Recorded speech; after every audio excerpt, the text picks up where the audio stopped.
because we recognize that there is a African intellectual tradition that is thousands of years old, and that we largely know very little about this. We want to encourage the attendees at our conference to become better read people and to become more literate within and conversant in this tradition. After all, as our guest Dr. Wilson might say, reading for what? To what end do we learn to read?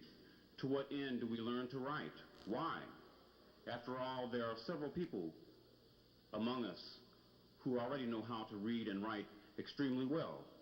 The last time that Dr. Wilson was here, he pointed out to us that people like Colin Powell, who is Chief of Staff, who heads the nation's armed forces and will direct those forces wherever our government or the government tells him to take them, whether it be in Africa or someplace else in the world. He goes at their bidding. He reads extremely well. Conservatives like Clarence Thomas read and understand extremely well. Is this the sort of application of reading and writing that we want? Closer to home, we witness the burning and destruction down in Waco, and on Nightline we saw a sister seemed to be reasonably intelligent, talked to Ted Koppel, and he asked a question, and at the time that he asked this question, you knew that he knew or had good reason to know what the answer might be. He asked the sister, do you regret coming out of the compound, knowing now what has happened? And she said that she did regret having come out, and she didn't know whether she had made the right decision or not. This is not the type of reading and writing that we want. She said of a man who didn't even have a high school education that she was extremely astonished by his knowledge of the scriptures. Well, there is an African intellectual tradition that is on the other side of the house. And as we come to the close of the 20th century and see that a number of the problems that we have as a people have not been solved by the integrationist perspective, we see the pendulum swinging back our way. And it recalls to mind the song that the young people are singing now, why don't you swing our way? We'll do you right in a flyway, which is to say that there are some answers, some solutions that may be contained, that we believe are contained in this intellectual tradition, if we only become knowledgeable about it and make application of it. All right. Okay. The brothers informed me that there is some towing of cars going on right now. I would imagine that it's still in the same area that I mentioned before, and that is in the fire lane on this side of the building and on the other side of the building. If you're parked there, you might want to check on your car to make certain that it is not towed.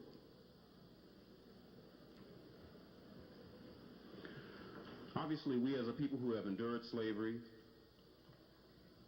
Reconstruction, and deconstruction have some mental health problems.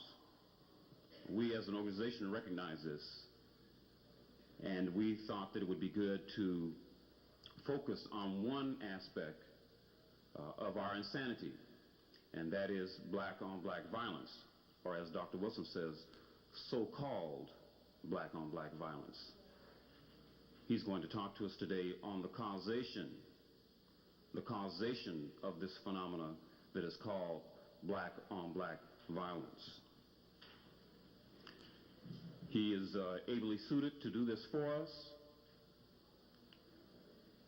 He is a doctor of psychology, a former social caseworker, supervising probation officer, psychological counselor, training administrator in the New York City Department of Juvenile Justice. He is currently the adjunct professor at the School of New Resources, College of New Rochelle at the Bronx campus. He is the author of numerous books, some which we encourage you to get and read, and obviously a number of you have already. The Developmental Psychology of the Black Child, one of the best books written on the psychology of black children. The Awakening the Natural Genius of the Black Children, also a related book. Understanding Black Adolescent Male Violence. Black on Black Violence, the Psychodynamics of Black Self-Annihilation in the Service of White Domination. We have here today a man who can be very helpful to us in the healing process. And for $12 or $15, there's a little therapy on the cheap. So we'll all get on the collective couch here and have a little counseling by the healer, Dr. Amos Wilson.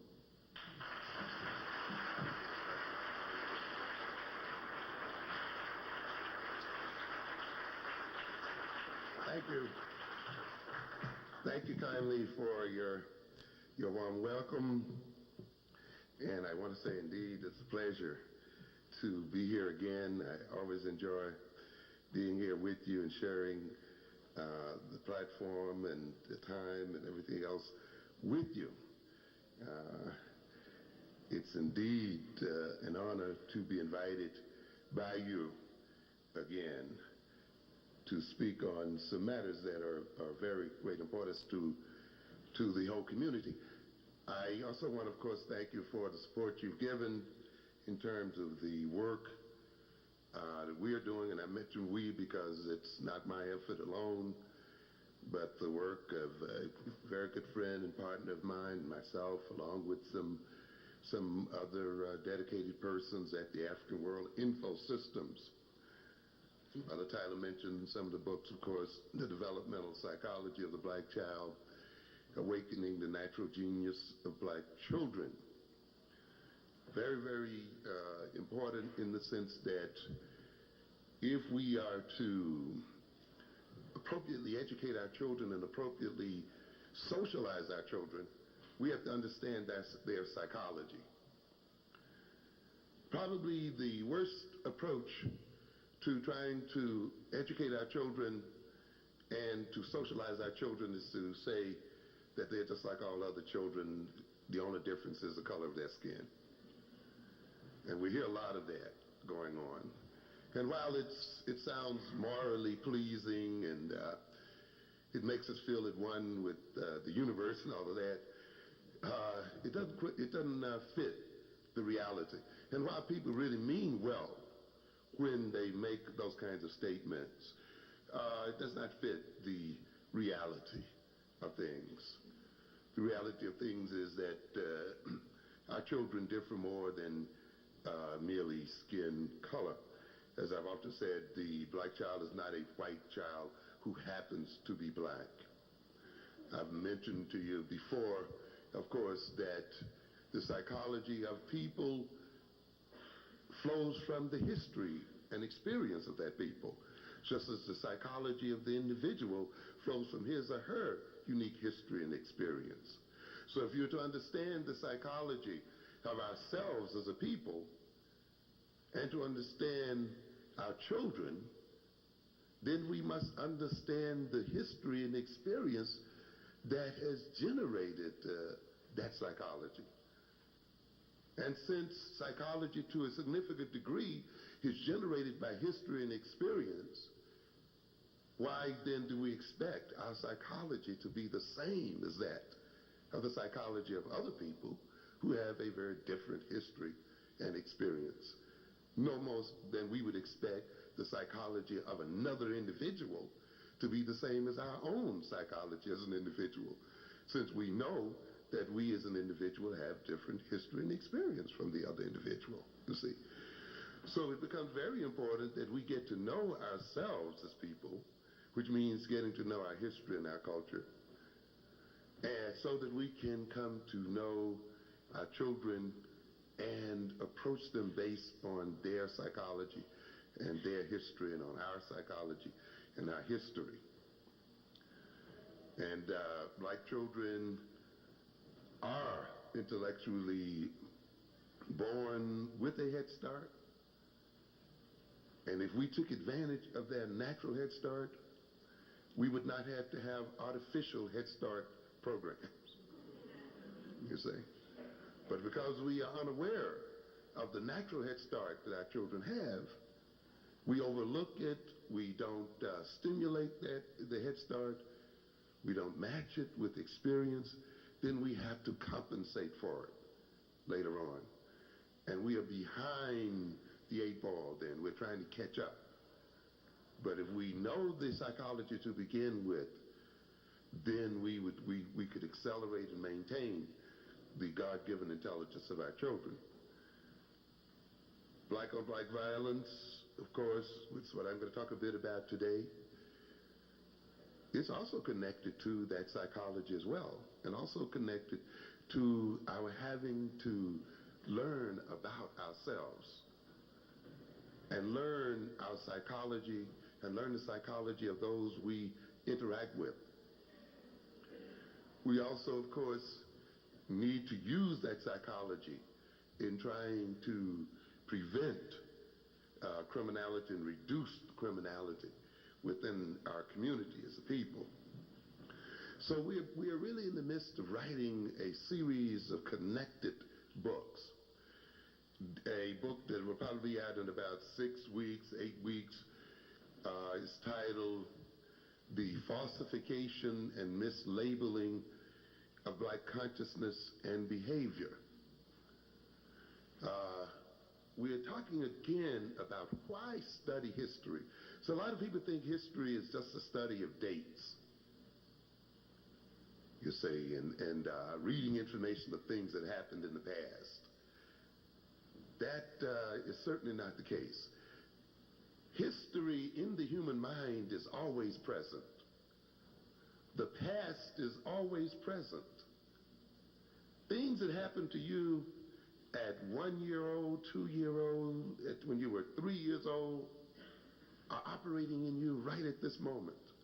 And the way you react to other people, the kind of taste you have, the desires you have, the kind of love relations you seek, and all of those kind of things are to a great extent determined by your experience before you were 3 or 4 years old.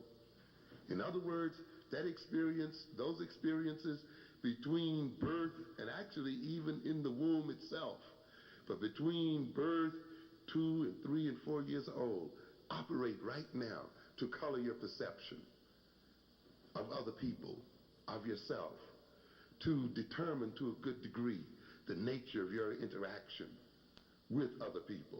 In other words, then, the past is not something that's dead and gone and dropped off in your mind. It operates right here at this very moment, this very second, and it will operate until the day you die. And it's the same thing occurs in the history of a race. If you look at the history of a race, the way you look at an individual, those experiences that happened to us 200 and 300 years ago are not dead and gone by a long shot. The ways we relate to other people, many of our political goals today, many of our social goals right now, many of the things that we desire to achieve as a people come from our experience during slavery. Many of us are sitting here right now wanting to assimilate with white folk, wanting to be one. Many of us are struggling with feelings of inferiority and all of those kinds of things. Where did you think that started? You think it started here today? It started as soon as we hit the shores of this country.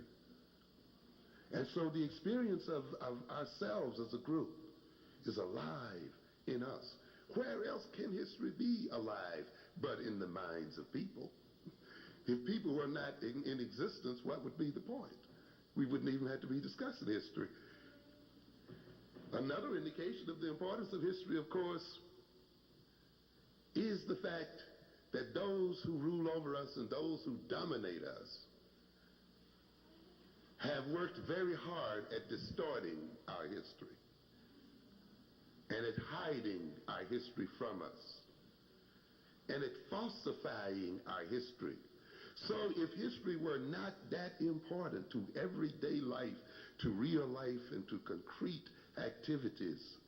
Why then has this nation and the people who rule it worked so hard to destroy African history? Why are they resisting the inclusion of African history and African culture in the educational structure if they think that that inclusion is purely harmless from their point of view, you see? In other words, then, we need to gain a new appreciation of history and need to recognize that history is always present. And that to a good extent, if we are to change our present behavior, and if we are to change the future, then we must change the past and change our relationship to it. And therefore, the falsification of and mislabeling of black consciousness deals with why we should study history. It deals with history as mythology. And you can recognize in your everyday behavior, if you've been given the wrong history about a person, how that can change your behavior toward that person. First, people have a wrong history about you. They've been given the wrong information about you. People interact with other people based on their history of the other person, you see. If people want to change the nature of people's relationships, they will often falsify the history of one or both of those persons, knowing that one or both of those persons are going to interact with each other differently depending on their history or that sense of the history of the individual. This goes on with groups, ladies and gentlemen. That's why those in power then, you see, rewrite history. Because in rewriting history, they rewrite the person's perception of himself, whose history they've rewritten. They also then change that person's behavior and relationships with other people, given the history that they have come to believe. And they also change the way other people interact with those people, you see, based on the history that they've learned about the people, you see. That's why any group has to take command of its history and to make sure that it projects the kind of history that operates in its best interest. It cannot let another people write its history and let another people, you see, determine the nature of its history. And it must also know the history of other people as well, if it is to maintain self-control and self-determination, you see. But history is not a mere remembrance of experience. Everything we've learned in the past. You know, if you've learned to talk, you've learned to walk, and any other thing, you've learned it when? Not today. You learned it years ago. So if you, in a purely theoretical sense, forgot all of your history and all of your experience, you would return then to a fetal state of existence, to a state of immaturity. You would be reduced in your capacity to deal with current and present realities. Many of the coping techniques and things that you've learned in your past would not be useful to you because you would not have them at hand. The same thing is true then in the life of a people. We learned a lot of things as African people. We learned to cope with a lot of things. We learned a lot of methods and techniques for solving problems. The forgetting of African history, the not knowing of African history then, breeds in us a certain levels of immaturity and incapacities to deal with problems which confront us today. So you see, history is not a game of just remembrance. History is an instrument of power. And when you let another people, as I said earlier, falsify your history, they then will destroy your power and your potential as a people and your capacity to solve your problems as a people. So we're going to be talking about this. We're going to talk about how European history's mythology organized our mentality today as African people. and how we have to see European history as a mythology and get a more correct and realistic knowledge of European history as a way of getting a more correct and realistic knowledge of ourselves and as a way of getting in control of ourselves. We are also going to talk about, in that book, a psychology. Why are we labeled as maladjusted and so forth? And why do we let another people place labels on us? Why do we let another people call our children learning disabled? Why have not we examined those definitions? To a very great extent, the destruction of our children is taking place because we have accepted without opposition or critical analysis the definition of other people of their behavior. A people who have falsified our history, do not know the psychology of our children nor us, but yet who are arrogant enough to feel that they can label our behavior and then impose programs on them. You must understand, you see, the labeling of behavior is not a mere designation of certain forms of behavior, but is a form of domination. So when you're permitted to label other people, you also are authorizing certain types of behavior toward those people. You're authorizing the withdrawal of certain rights. You're authorizing restraints and constraints on their behavior. You're authorizing, you see, the taking away of privileges and authorizing the imposition of all kinds of punitive and other so-called measures. So labeling children and labeling people's behavior is not something that should be taken easily, something that should be looked upon as purely the work of experts. No, as a people then, we must regain the capacity to label our own behavior and to deal with that behavior within our own context, you see. We have this great genius in our children, and yet we have people in authority labeling them as learning disabled.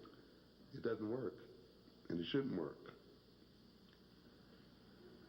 That leads me into the other publication we have coming out here soon. I was talking earlier here to Brother Gus, for instance, just speaking of psychology for a minute, and perhaps we'll elaborate on it in our second session, when we were discussing the issue of normality. What is normality? What is identity? You see, and we talk about normal behavior and abnormal behavior without really examining what it was about. And I mentioned to Brother Gus that normality as a concept is more or just as much a political or economic concept as it is a psychological concept. Yet most people think of it as a psychological concept.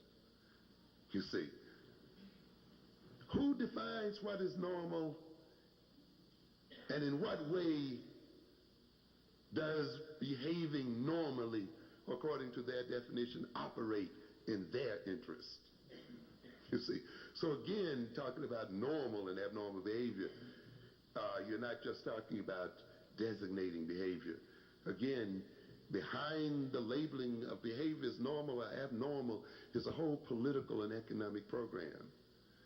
And therefore, behind the whole facade of psychology as a helping profession is really the whole nature of domination and control. In other words, our domination is hidden behind the helping professions, you see. Special education, stuff like that. When you look behind it, you'll see political social programs. That's why they don't do any good much. You would look at them. And so we are examining this, and we're demonstrating how this works. What do you mean apathetic? That black people are apathetic, you know. And when you call apathy a psychological problem, you begin to recognize, though, as I've said before, in order for this system to operate, black people have to be crazy. Oh yeah. We could not be in our right minds and be in the condition we're in. That's a political necessity, an economic necessity. We talk about apathy, for instance, where people supposedly do not show an interest in, a passion for those things and activity and knowledge, which if they did so would change their circumstances. We're left puzzled, you see. Why doesn't this person show an interest in reading and writing and understanding?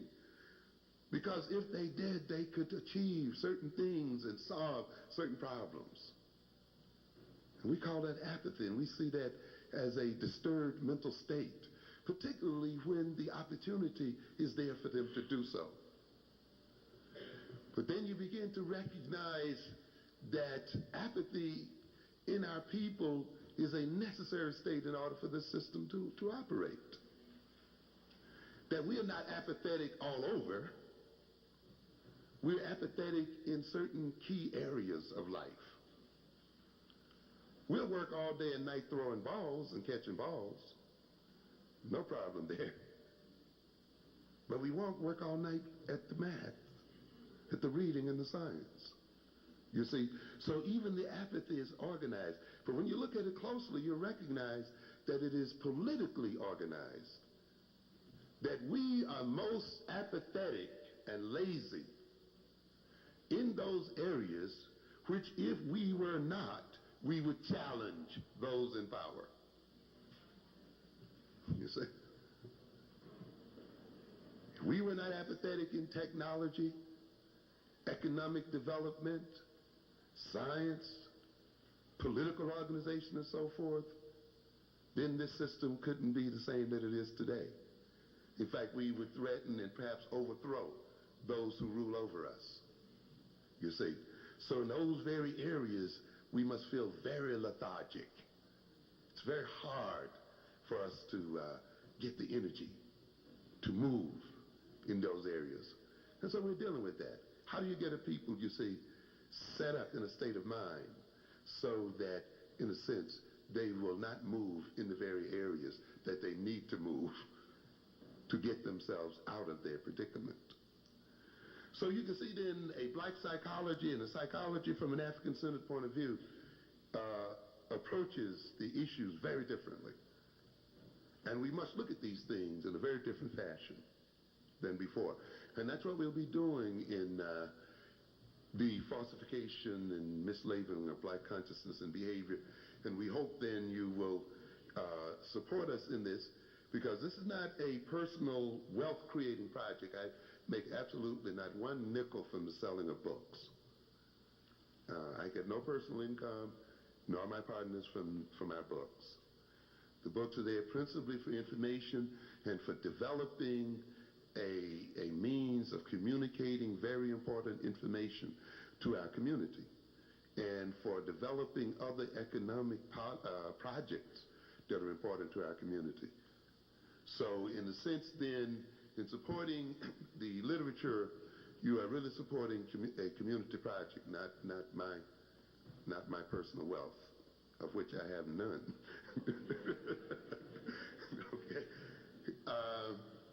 The last book I'll mention is, well, there are two authors. One I want to mention, of course, that will be coming out soon, has a working title, A Blueprint for Black Power.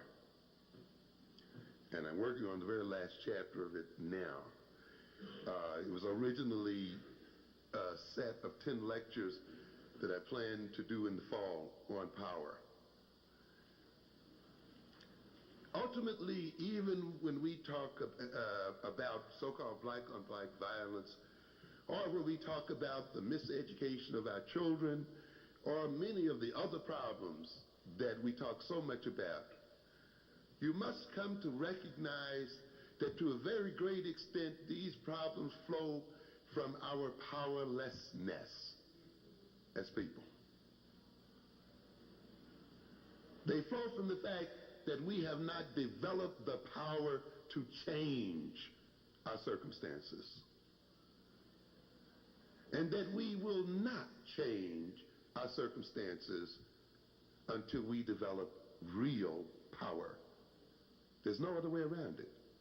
Trying to get other people to have goodwill and love between sisters and brothers ain't going to work. I'm telling you, it's not going to do it. You got to have power to even get them to believe that.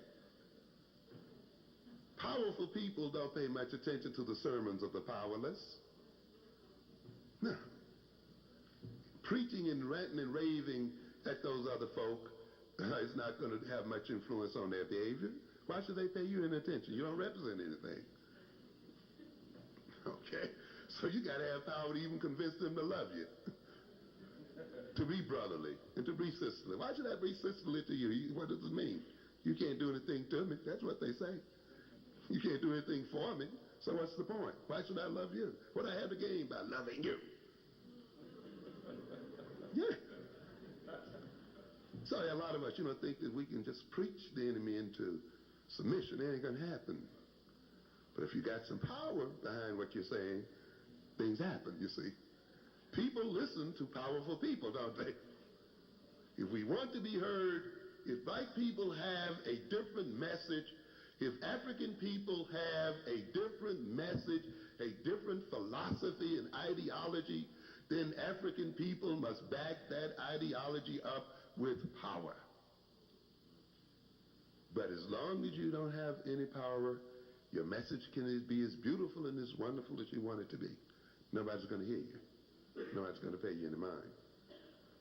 See, a lot of people here were quite perturbed about the gay initiative in terms of the U.S. Army. And you got a lot of discussion about whether they should be in the Army or outside of the Army and all of this other kind of stuff. But I think what was missing in that discussion was not the morality or the immorality of the deal, was how did this group of people get their agenda to be almost number one on the president's list? Regardless of what you may think about them as persons or the movement, that becomes the issue. Why is it that black people who outnumber gays and all of this other stuff cannot get a black agenda in the presidential situation? You see, that to me was the issue. How can this minority of people, and for some people, how can this stigmatized group of people move a president to push against the grain that way? To me, that's worth an analysis there. You see? And here is a group of people who are not running away from their identity, despite the fact that that identity may be ridiculed, and despite the fact that they may be attacked for being identified as what they are, and so forth. But I find it interesting that instead of trying to hide it by saying, I am a human being, I am an American, all these labels we use to try to hide who and what we are. What do they say? We're here, we are queer, and we're in your face. Now do something about it. You see? And as a result of that, what happens? Things what? Move. You see? And it shows and it demonstrates something. You don't gain by running and hiding and denying who and what you are, no matter whether people like you or not. You stand up for who you are and you speak loud about who you are. I'm black and I'm proud. This is what it's about. I'm an African person. This is who I am. I don't give a hoot whether you like it or not. You're going to have to deal with it. This is how you get agendas on programs and you move things forward. Not by hiding and sneaking and abstracting yourself. You see? But being real and putting power behind your reality. The gays, I think, are having a parade here today, aren't they, in D.C., where they promised to have 1 million strong up there. Well, what is that about? Demonstrating what? Strength. That's what a demonstration does. It says, hey, it's just not one person speaking, two people speaking. When we speak, there are what? Millions behind us. That's why you make marches. That's why you have demonstration. This is like when you show the enemy your army. It's okay. You know, here we are. We have what?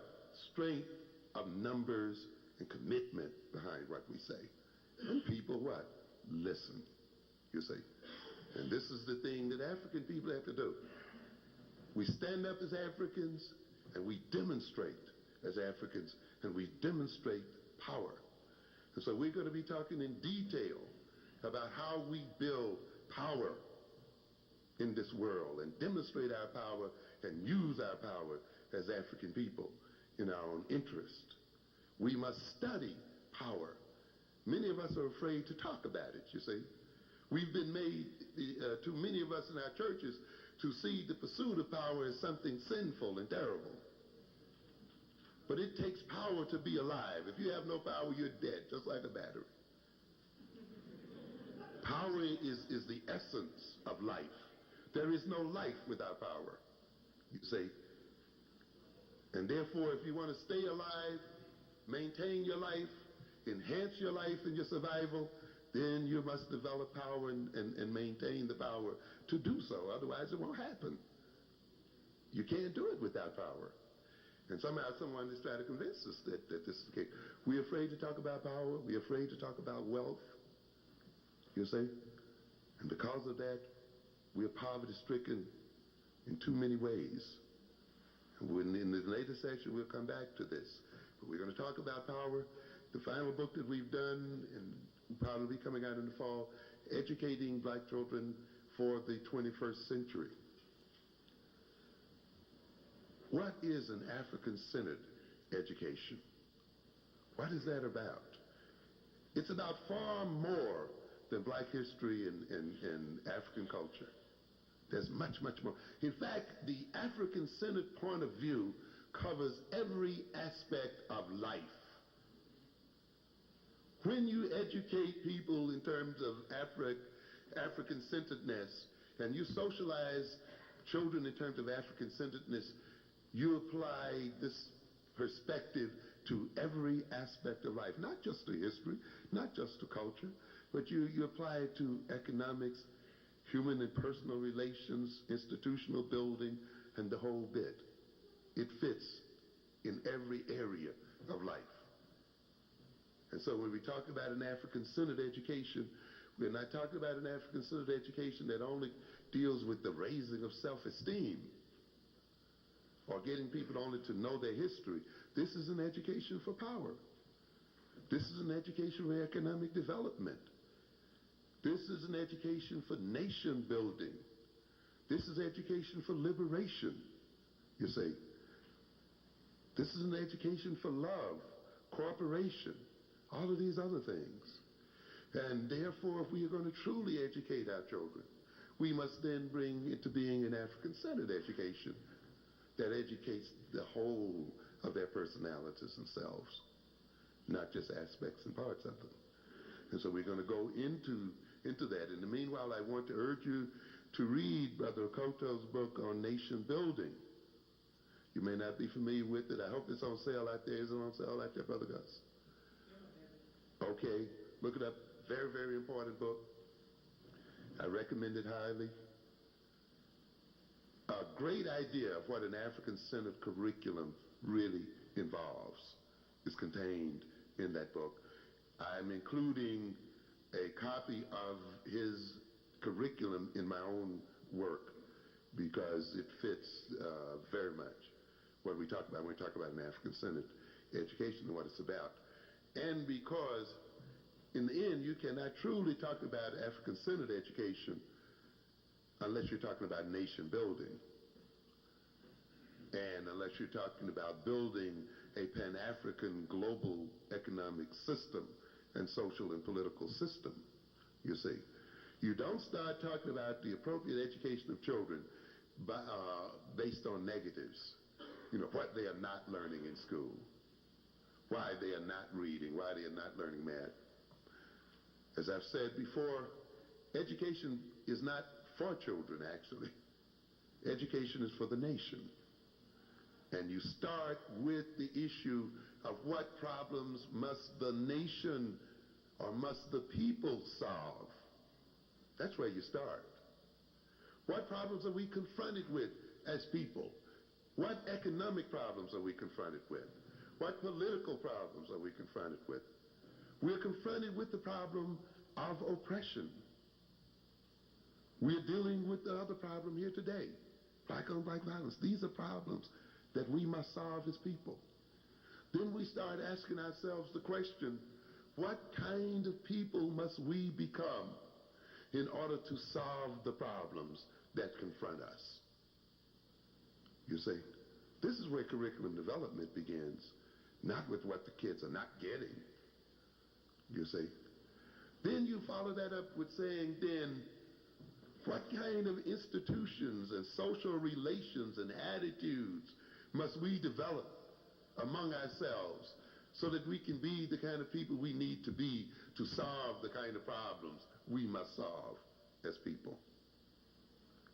And then you follow that up by asking the question, what kind of educational and socialization experiences must we undergo as adults and as children so that we can become the kind of people we need to be and develop the kind of relationships we need to have and the kind of institutions that we need to have to solve the kinds of problems we have, you see.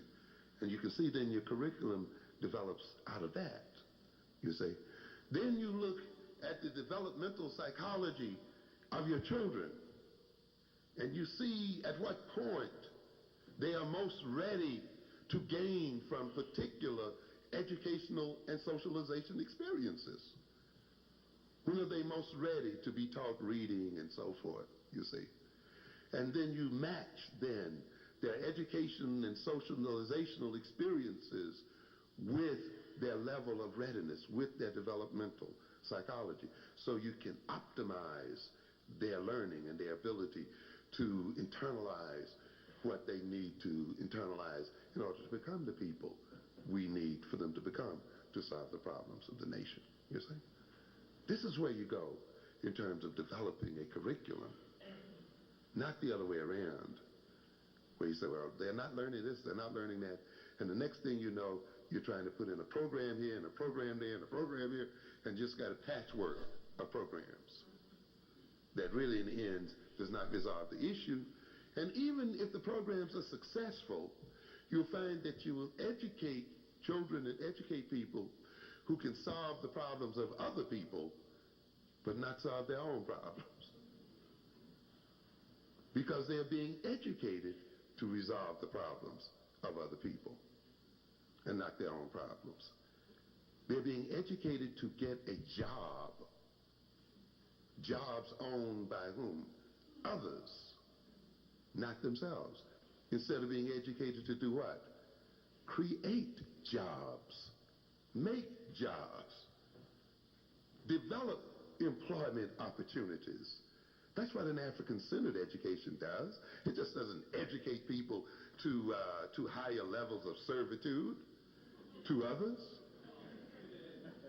No. African-centered education makes opportunity for African people. It creates jobs for African people. It creates economic institutions for African people. It builds houses for African people. It doesn't teach people how to beg for them. It teaches people how to build. It's an African-centered education, you see, appropriately developed.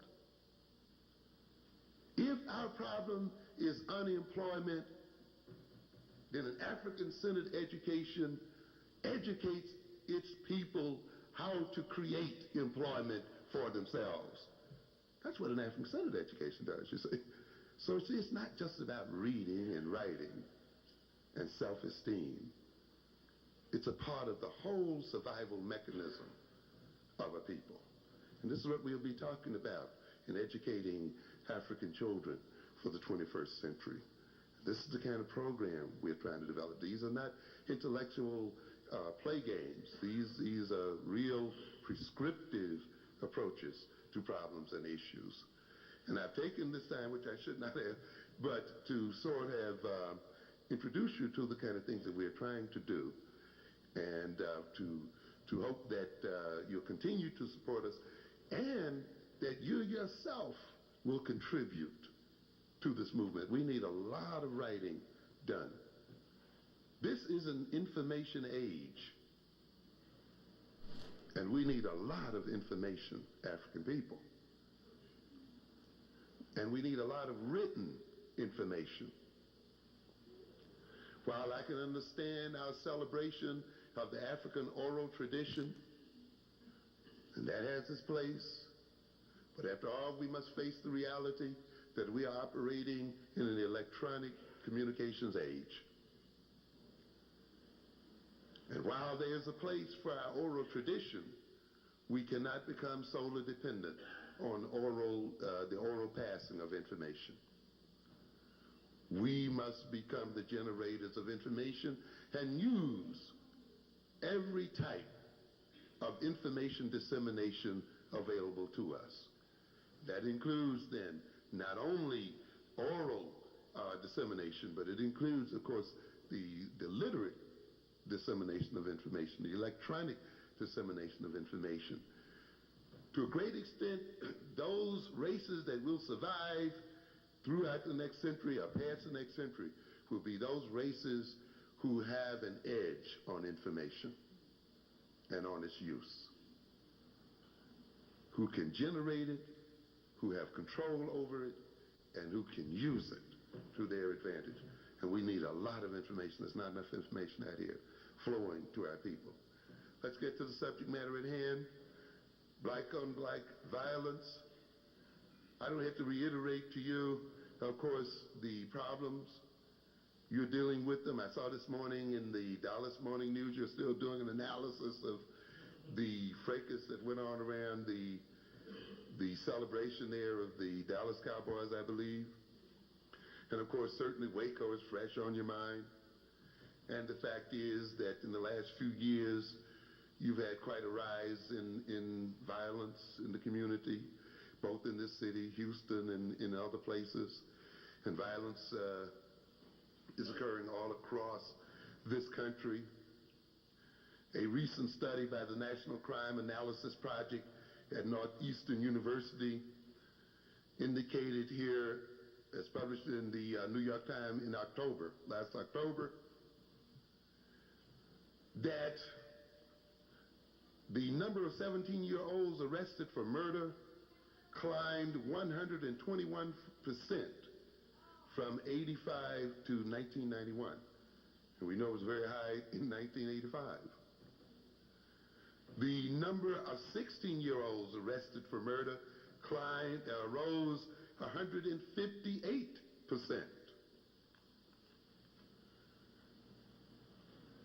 But the highest increase, 217%, was in the arrest of 15-year-old youngsters.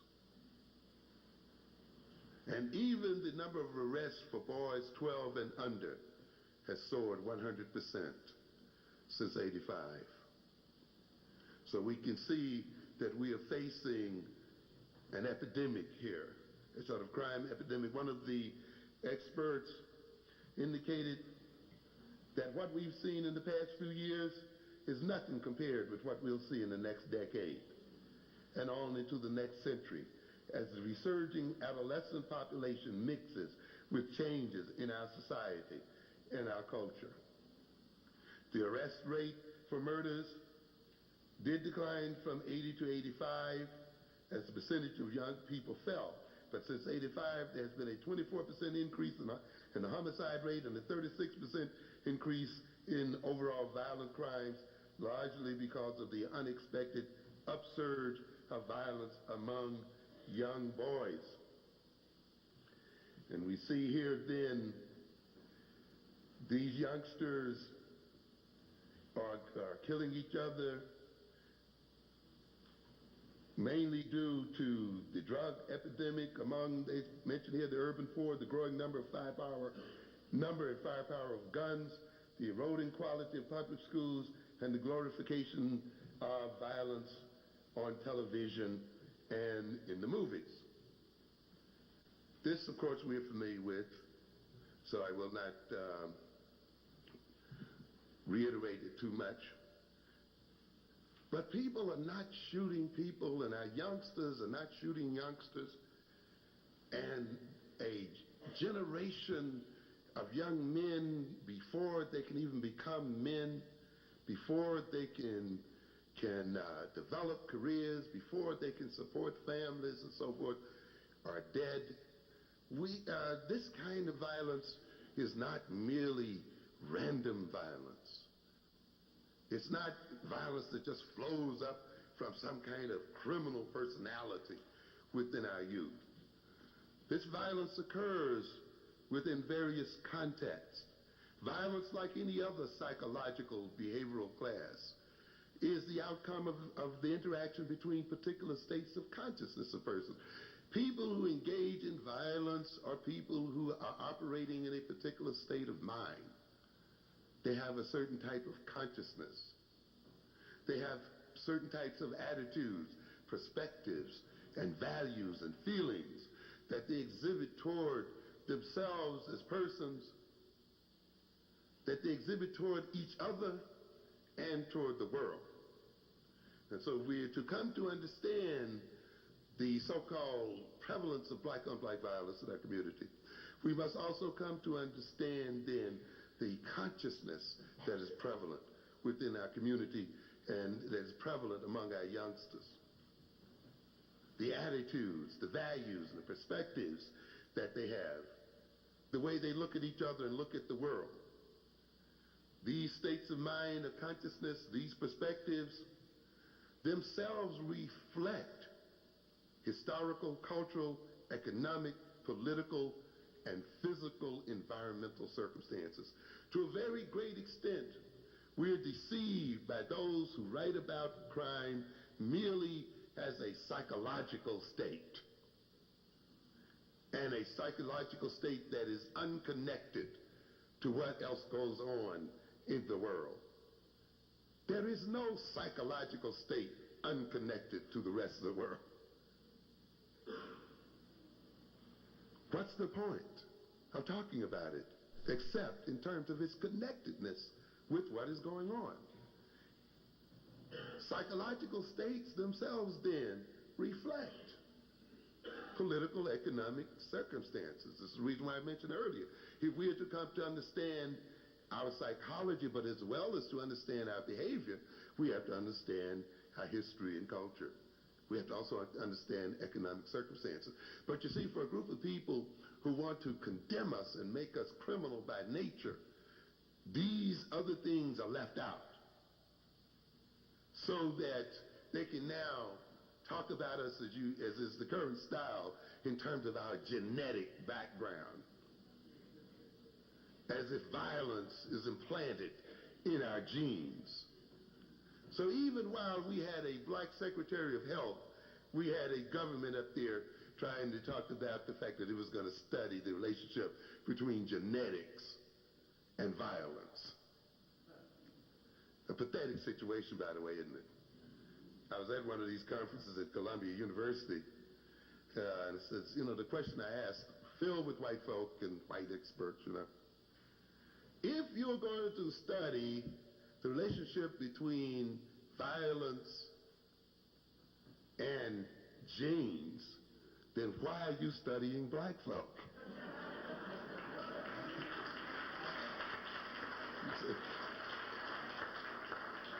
And isn't it interesting, as I will point out here later on, in the face of the tremendous record of violence of Europeans, that we see black folk and black youngsters and black young men as a subject matter for studying a relationship between genes and violence. What a joke. But we get these kind of jokes all the time. Yeah, all the time. It's an amazing feat that the most violent people in the world and the most criminal people in the world are taken as models of sanity. And their victims are seen, as models of criminality. But that's the way it has to be under an oppressive system. As I will talk a little bit later, everything has to be done what? Turned what? Backwards. Everything's turned backwards, you see. Oh, they were studying gangs. And again, asking, if you're studying gangs, why are you studying black youngsters? Do you know that the Army is one of the biggest gangs in the world? Yes. What are armies? Big gangs. Yes. Big gangs, mostly of men, who go and rob other people and nations of their wealth, who terrorize other groups and nations. You see? But again, you see, we are deceived by words. Of course, that's why they don't want to teach your children to read, you understand? And I want to teach you to really understand words in depth. You see? Because then you sweep this. What are you talking about, Army? This is nothing but a gang. What do you mean here? This is nothing but a gang. What do you mean government? This is a mafia operation. Oh, yeah, you think because the government has a constitution and a bunch of laws, it's legitimate. Are you crazy? This is not a legitimate government. This is a gang of people here who came over and did what? Took other people's lands, took their lives, and then they made a constitution and deceived us into thinking that they were legit. Are you kidding? See, again, you think it's turned around, right? And you talk about the glorious history of the Vikings. What are these? Marauders, gangs, running around. They thought planting and farming was a feminine activity. So what do? They let other people plant and farm, and then they go around knocking people in the head and taking their stuff. We can go on with this. We don't have time to do it. I just want to, sort of break your mind open a little bit and just sort of alert you to not following words and labels so easily, you see.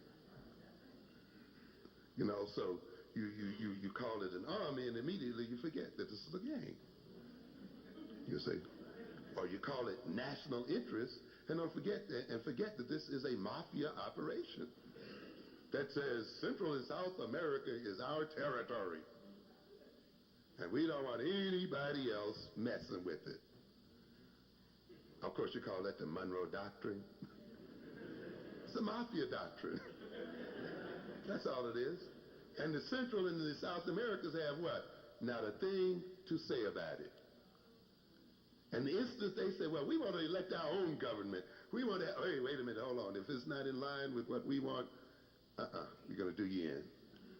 How different is that from a drug gang that moves into a community and tells the community, this is our territory. They don't own a house or a stick in it, but it's their territory. And when people say, well, we want to walk the street peacefully, we want this and that. No. You can't do that. This is for us, you see. But again, you see, when you're not alive to yourself, you don't have an African-centered perspective and an African consciousness and so forth, then you will study your victimology as if it is a cause and not a result, and therefore be further victimized, which is why the problems never get solved, you see, and why the education never seems to work, okay? So we have to understand this. So the understanding of violence in the African community requires that we come to some understanding of its causal circumstances and rearrange or eliminate them in ways which reduce or eliminate violence. This is what is required here. We want to look at violence then in three contexts: in the cultural context of violence in America as a whole, the cultural context of violence in Black America, and in the ecological context of violence in Black America. And I'll move rapidly through this, and we'll go into the details in the next session. America began as an act of violence. America as a nation is rooted in violence, which is one of the reasons why it is one of the most violent nations on earth, whether you're talking about black or white. You see? As I said earlier, don't let that Constitution fool you and all of this democracy stuff talk and deceive you. What are its origins? The origins of America are criminal. And it therefore is what I call a crimogenic society, in that it breeds criminality because it is rooted in criminality.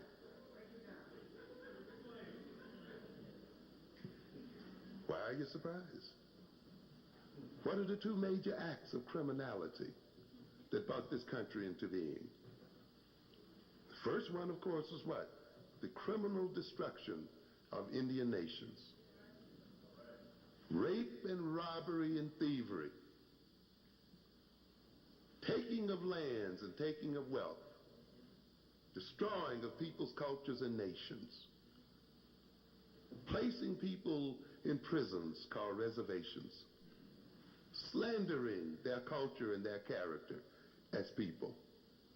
This country is built on it. I don't give a hoot whether you love it or not. It's what it's built on, and that's the reality of it. And why can I call it a crime? Because I can call it a crime based on the white folks themselves. They came over here with a Bible in their hand, didn't they? They came over here touting something called the golden rule, didn't they? Do unto others as you would have them do unto you. Okay, so don't tell me they didn't know any better. They would not have had that done to themselves. And yet they did it to others. And so within the context of their own cultural definitions, and within the context of their own religion, they were criminal. Okay? And we have to face that. Of course, the next major crime was the enslavement of African people, was the destruction of African civilizations. You talk about the disruption of the black family, as if that disruption occurred since the 1960s and 70s. The disruption of the African family began with slavery. That's where it started. And the disruption of African culture, the disruption of social relations and arrangements and institutions of African people began with slavery, and it has not stopped yet. And yet millions of our people died in this process and were killed in this process. And we have an endless history of death, damnation, and destruction. The coercion of our people into work, the slandering of our culture, and the slandering of our character, the lynching of our people, the physical abuse of our people, the racial discrimination against our people. All of these things with which we are familiar have been practiced from day one in this country. And these practices are criminal. And therefore America is rooted in this criminality. But see, America won't face this reality. And many of us won't face it. And we won't come to terms with it. And yet, we go to these churches and we talk every day about the fact that people are not saved unless they what? Repent of their sins. Yes. Repent. The old rich man ran ran to Jesus and said, "What must I do to be saved?" "Give your money back to the poor, you thief."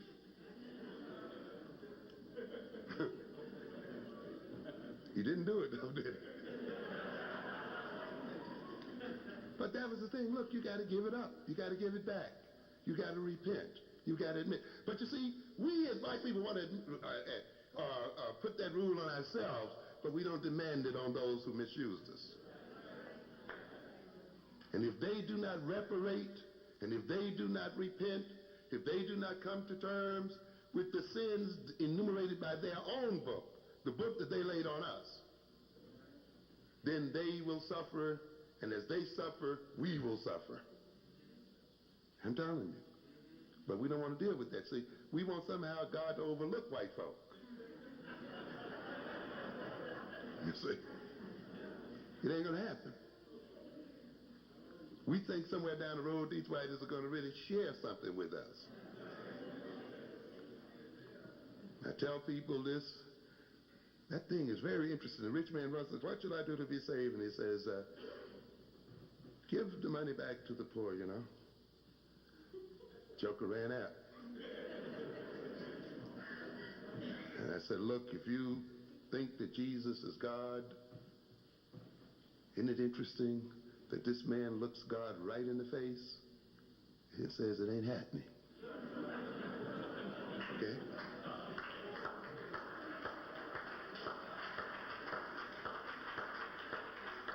And Jesus says he got as much a chance of getting into heaven as a camel through the eye of a needle, right? I say that for you people who sit around here thinking one day good news is going to strike this white man's heart. And he's going to share equally his wealth and power with you just out of the goodwill and goodness of his mind. If he can look your God, if the rich man can look God in the face and say no, you know doggone well, then these folk can look you in the face and going to say no.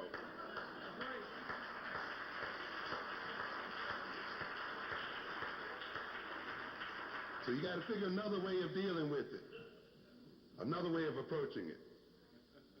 You may as well give up waiting for that great day when somewhere this white is going to find it is hard to share what he has with you. That's why you got to study power. You got to take it. Yeah. And this violence perpetrated by whites, it was not, again, just violence, random violence. Always when you have violence, you have a mythology that rationalizes and justifies what you're doing, you see. And it's interesting to look at mythologies. The mythology of conflict resolution that they have.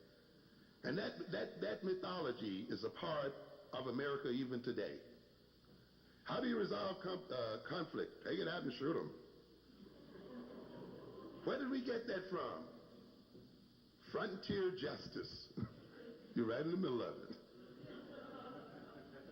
The old Western mythologies.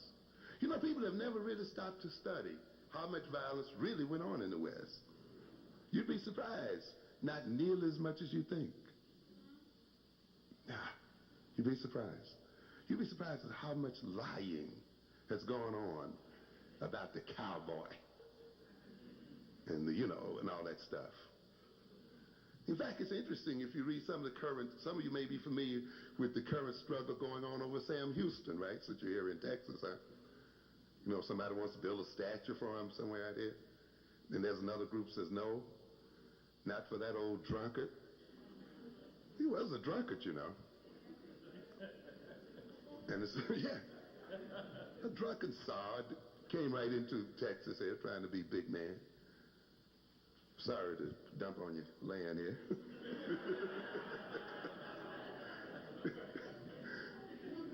Yeah, ne'er-do-well, looking for new opportunity in the land of Texas. A bad general, too. Running like hell from Santa Ana and the other people there. You know. Oh, yeah, check the real history out. You see? Now you got your fourth largest city in the country or whatever, named after Sam Houston, but you haven't really studied who Sam Houston was. What a rascal he was. how he was not really thought that well of by many people. How the battle he won was more by accident than it was by design and plan. Yeah, the whole bit. All kinds of myths have been generated to what? To justify this nation. So the myth of the chosen, that these people were chosen by God in some way to rule the earth. The myth of what it means to be a man, you see. All of these kinds of myths have become a part of American folklore, but they're just not folklore. They become a part of people's ways of behaving and relating to other people. A real man don't take no stuff. You know, and he or she dissed me, you know. And how do you resolve that? You know, you go for it. Because that's what? The American way of solving problems, you see. And there's a mythology there. People not only dominate other people, they rationalize that domination. They make an excuse for dominating other people. So the whites had to rationalize their immoral behavior that was even condemned by their own Bible and by their own God. They had to rationalize the murder of Indians and the enslavement of black folk. And in order to rationalize it then, they had to create a racial mythology that we were born to be slaves. You see? So they're not doing anything wrong. This is right in line with God's plan. They brushed off that old dusty myth of Ham to try to convince themselves and us that somehow in the divine order of things, we were designed to be the servants of others. And yet even the reading of that thing itself does not say that at all. But people believe it because this is a part of the racial mythology that has been laid down, you see. And so many of us are willing to forgive those other people for what they've done and ask nothing from them because in a sense we've subconsciously internalized these kind of mythologies, you see, that somehow we are people who are supposed to be the servants of other people. And that's one reason why we think that they're going to be exempted from the law. The Indians were destroyed because they were what? Savages. Okay? They're the savages. They're the ones without civilization. They fed you when you got in, would have starved to death, maintained the white colonies and so forth. And what thanks did they get for it? Death. Why? Because they were savages. So again, what do you got? Oppression. Things being done what? Turned around. Turned backwards. You see? The victim is made to appear to be the perpetrator. You see?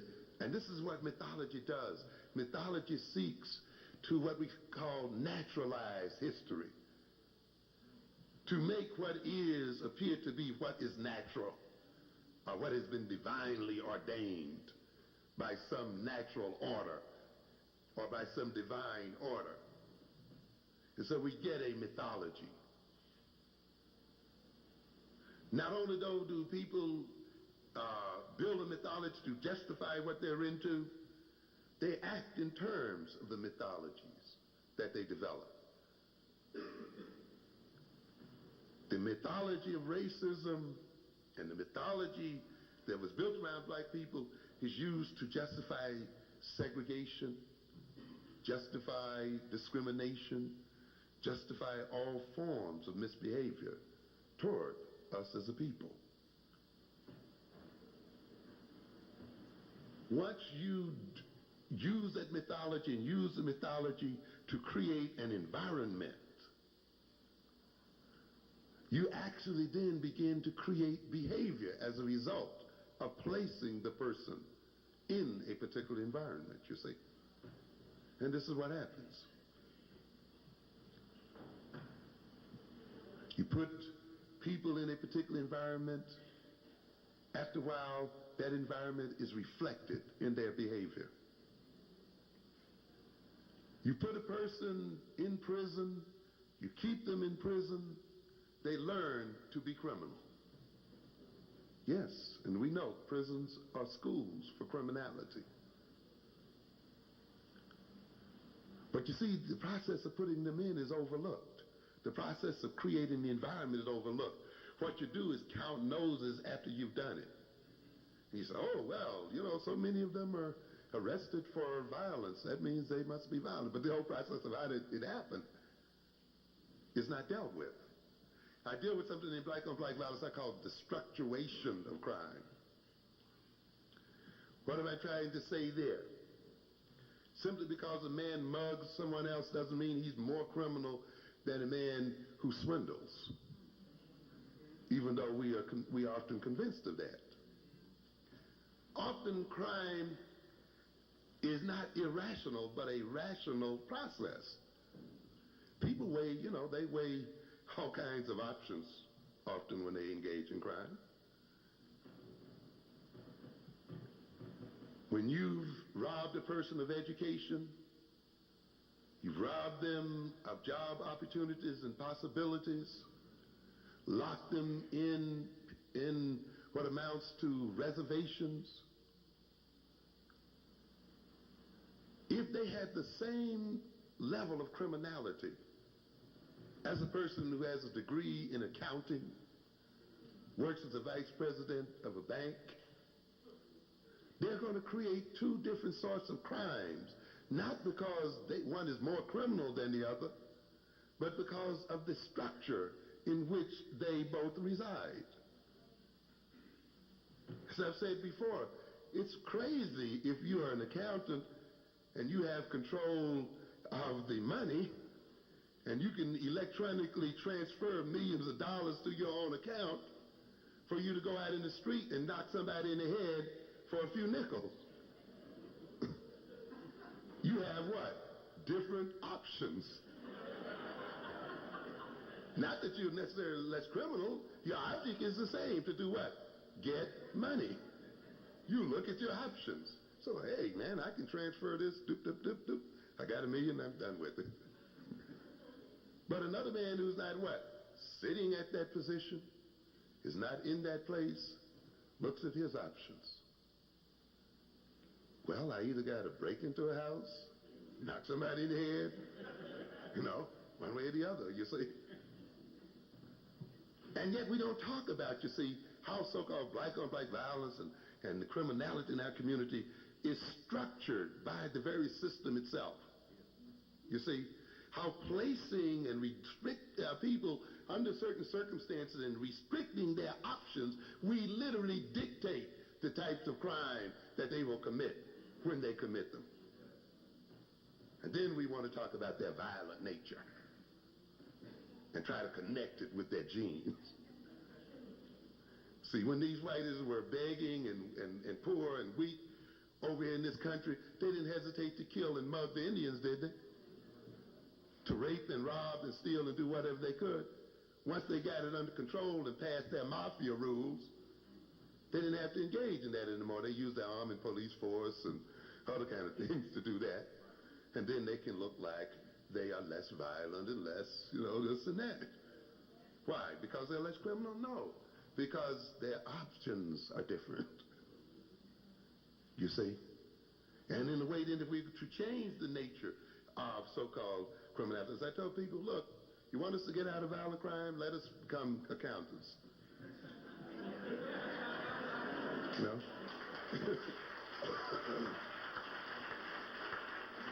Then we'll just run a good S&L scandal on you. But we won't hit anybody in the head, Won't shoot anybody. But it's very important for us to understand as we got to rush through here. But we got to look at these kind of things, you see, before we just jump up and make moral condemnations and make psychological condemnations of people and other kind of things. That's why, you see, you got to be African-centered in your education so that you can perform the right kind of analyses and things. But when you let other people teach your children, you let other people teach you, they're going to teach you and educate you into ignorance and into stupidity, I'm telling you. And into blindness and distort your perception and capacity to see what is going on. And you join with them in condemning yourself and your children, you see. And you would think that the only thing that needs to be changed is some kind of moral relationship here, an outcome. No, there are political and social and economic changes that must occur if we're to change things here. So to a great extent, the crime that's created in this world is created as a result, particularly in terms of the so-called black community, of the structuring of this society by white domination and the mythology that it projects to justify that domination. Most of all, it's structured by the whites' denial of their own criminality and their own criminal behavior, and their projecting of their own criminality onto their victims. So the Indians become the savages, even though they were minding their business before you got here. They were alive, they had their nations. But now you say that they were killed because they were savages. You see, so the whole thing gets turned around. Tremendous psychic violence, which I think is even worse than physical violence, was visited on our people. We don't have time to talk about this today. Why do we think of black people anyway as more criminal? Let's look quickly at this game and see how it's played, this projecting of criminality. The political paradox is, as stated in the Wall Street Journal in August 1992, people with the least to fear from crime drive the crime issue. Appeals to suburban whites highlight split between perception and reality. In other words, people who are least threatened by crime are the first one to talk about it. And the people who are less threatened directly by crime are the first people that the politicians talk to and generate fear in about crime. You had Clinton talking about the hiring 100,000 police officers.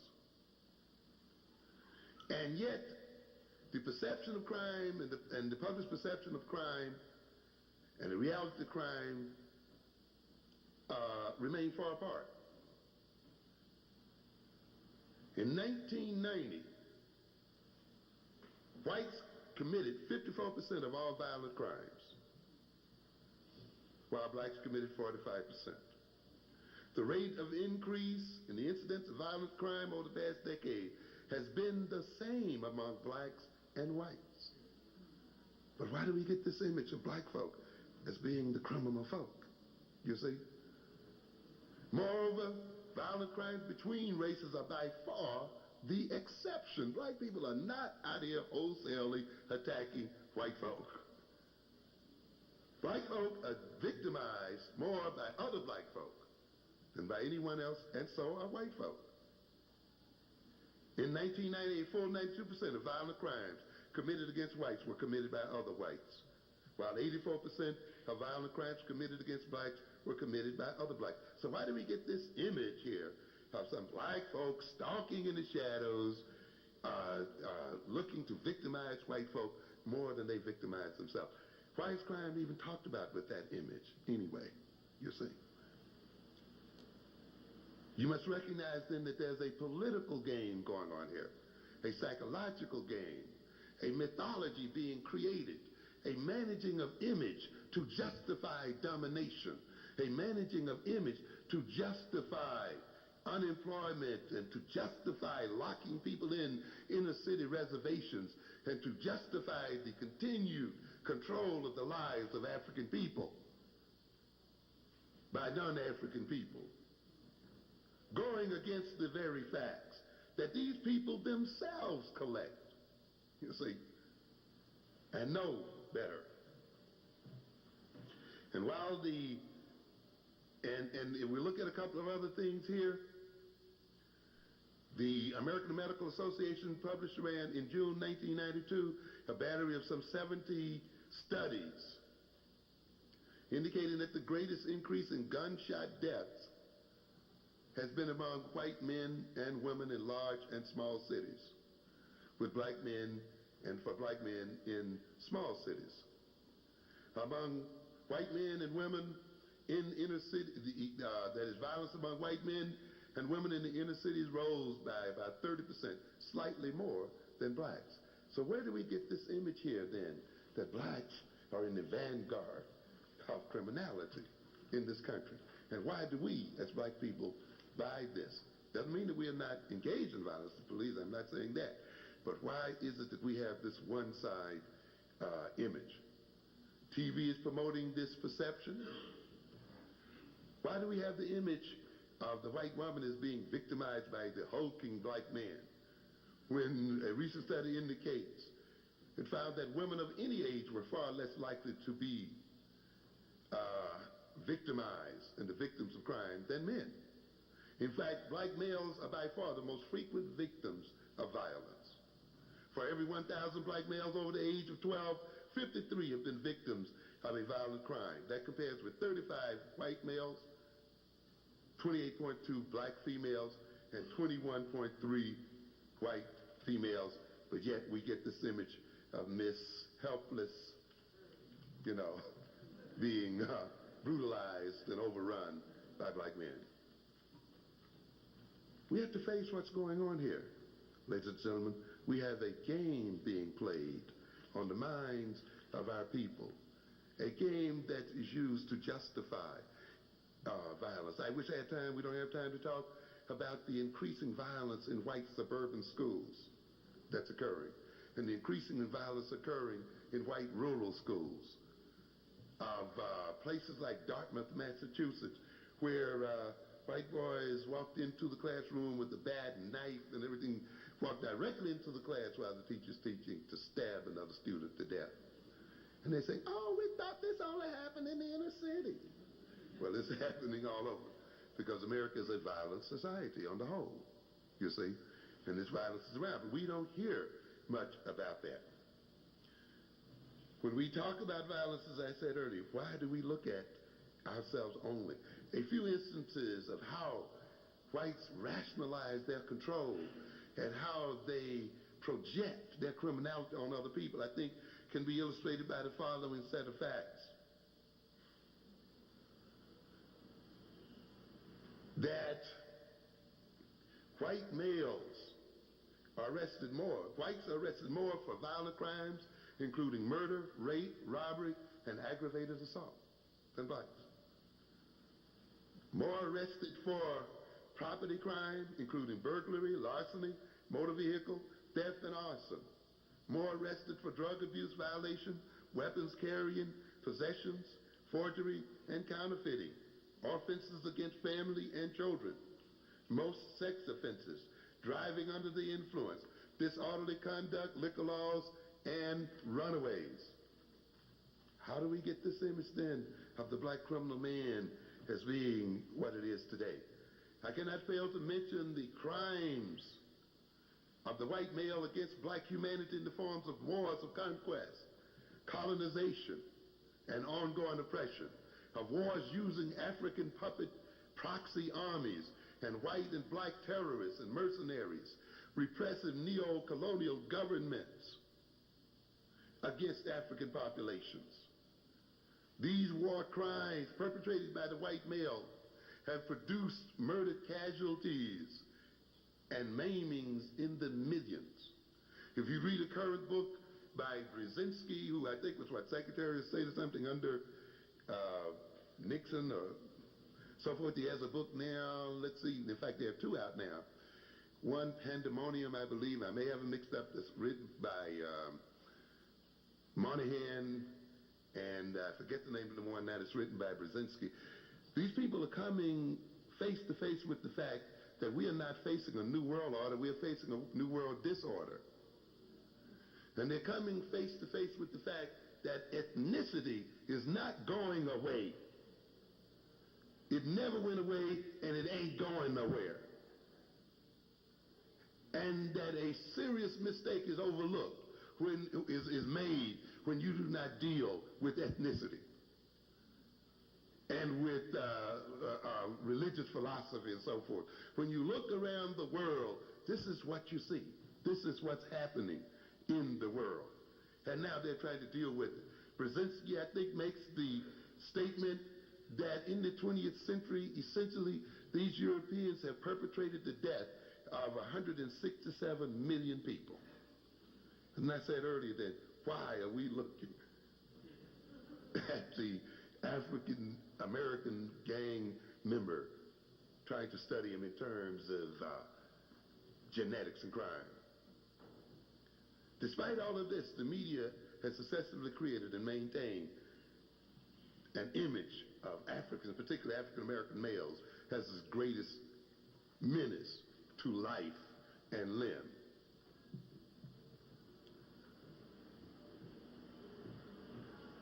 I have to sum it up here, but this is the kind of cultural context in which black on black violence takes.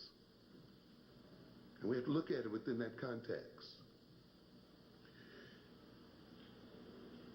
This violence has created a lot of the violence that we see today. Alienation, and created the emotions, alienations, anger, hypersensitivity, inferiority complex, which becomes a source of much misbehavior, including violent behavior. This constant propaganda about our people being a criminal people, about the black male being a criminal person, about black people being inferior and so forth, has been internalized by too many of us. And once we internalize that racism, we act toward each other as a white racist would act toward each other. I've indicated to a great extent the black on black criminal is essentially a white racist in black clothing. Because what? He feels and has the same attitude toward his fellow black that a white racist has. We don't have time today to talk about the role of identity and what identity means and what consciousness means, you see. But then you can hear, if you ride the subways of New York City, you can hear our young men using the same words that we here in the South would never have used in public. And we would never have allowed ourselves to use in public, you see. But people who now have identified and have with whites and have internalized their attitudes, the same attitudes that whites have internalized toward us, then feel quite free to engage in violence. We have to look at adolescence, the whole issues of adolescence, when people are struggling for power, when young people are struggling with frustration, when they're trying to struggle with their ethnic and sexual identity, when they're trying to gain peer acceptance, when they're concerned with status symbols, boredom, norms, and so forth, and how that feeds into the so-called violence that we're talking about as a people. And what have we done to deal with the crisis of adolescence? A quick look then at what I call the ecological context of violence. A recent study was done here in New York demonstrating that 75% of those in prison were generated from 7 neighborhoods in New York City. In all of the, from all over the state, 7 neighborhoods generated about 75% of the prisoners in prison there, indicating that there's something about the ecology of those neighborhoods. There's something happening in those neighborhoods generating a criminality. And of course, you know, I don't have to name the names: Harlem, Bedford-Stuyvesant, Brownville, and other names which are very familiar to us. What is going on in those places? You see, violence that begets violence is facilitated when there are no mitigating influences. That is, influences that stand between the person and violence. In other words, if we had a correct ethnic history, a correct ethnic culture and knowledge of ourselves and ethnic consciousness, if we had appropriate educational institutions, if our family compositions were what they should be, if our employment and incomes were what they should be, then violence would be reduced in our communities. You see, what we call social institutions are not things people just happen to create. Social institutions are instruments created by people to deal with reality, to protect them, to provide for them, to serve as a power against reality and the power over reality to control reality, you see. We know then that people who generally receive certain levels of education, types of education and so forth, tend to engage in violent behavior less, at least the kind that we're talking about here today. People who have been raised in certain types of family situations tend to produce less violence than others. People who have been socialized in appropriate spiritual institutions tend to be less violent in their orientation than others. People whose household and levels of health and so forth exist tend to produce less violence than other people, you see. But you have a trick that has gone on in this country. At the same time, we have been attacked in terms of psychic violence by those who rule over us, those who've slandered our culture, and those who've slandered us as people. These same people have also destroyed the social institutions that we could have used to mitigate and reduce the effects of their violence against us as people, you see. So you get a double whammy. It's like when we used to get punished as a kid, somebody get ready to hit you, and you hold up your hand, and they tell you to do what? Take your hand down, so I can hit you even harder. You see? So, so it's not so much sometimes a person is perpetrating violence if you're able to do what? Hold your hand up. Hold something up between yourself and what other people are doing to you. You can provide a defense for yourself. But in this instance, we have been attacked, and not only are we attacked, the means by which we can defend ourselves against the attack, against our person and against our character, and against our psychological well-being and so forth. The means, the income, and other means that we could use to mitigate and to change the nature and the results of those attacks against us have also been removed.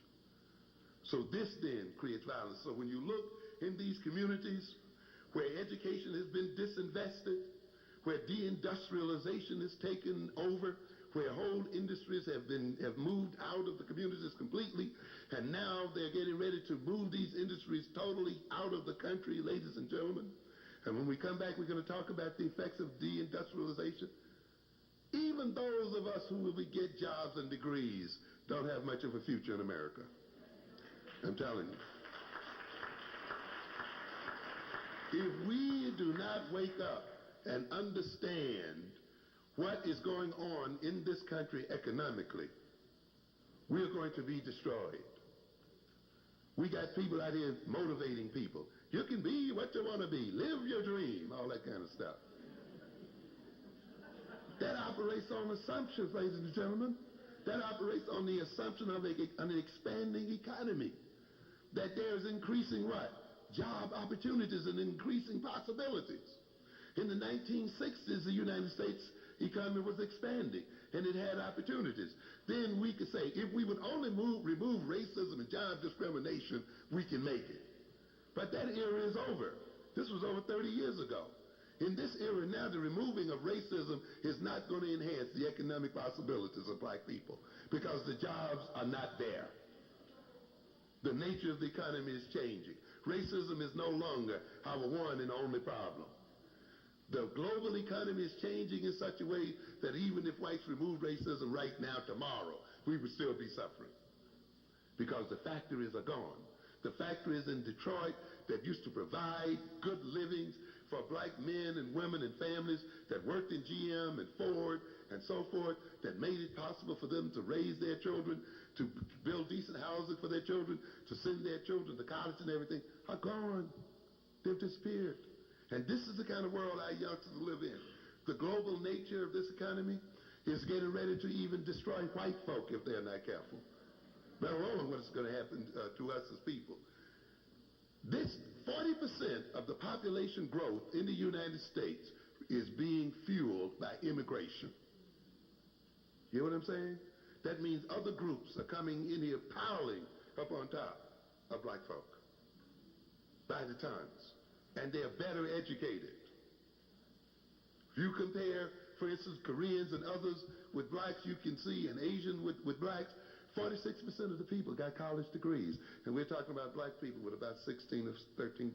What are you talking about? These people, and they provide 35% of the people coming into America today. The white man is even hiring people against himself, against his own children. You must understand that today, if you look at the exchange rate between the Russian ruble and United States dollar, it takes almost 600 Russian rubles to equal one United States dollar. What does that mean? That means that the United States can hire now the top physicists and mathematicians in the world for $100 a month. And that's what's happening. That means that they are bringing the Russians over here now. You'll see them in the University of Texas at Austin and other places to teach the physics and the mathematics and so forth. At this point, the unemployment rate for new PhDs, and I'm talking about white folk now, new PhDs in mathematics, chemistry, science, computer science is 13%. And I'm talking about people coming out of MIT, Stanford, and the best white universities because they're being undercut by the importation of Russians and other people right in this school. And we could go into details about this thing. This is what we're facing. So I'll finish the rest of it when we come back. Thank you very much for your attention. Thank you, Frank. Thank you. Thank you. Thank you very much. Thank you.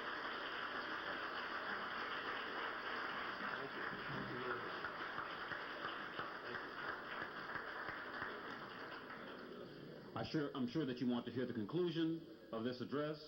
Right now we're going to hear...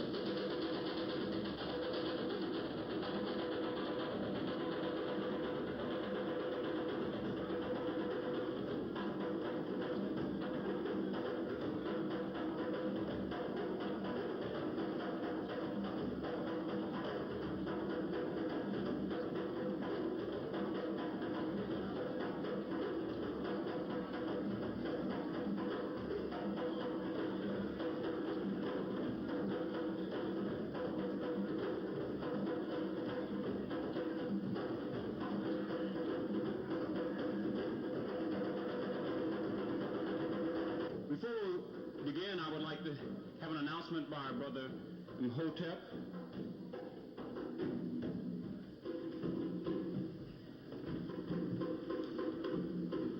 Greetings, my brothers and sisters. Hopefully you are enjoying the conference. I'd like to speak with you briefly on behalf of the African American Defense Committee Against Police Violence. Several black organizations, community organizations in Chicago are asking for our help. We have some petitions out on the registration desk there.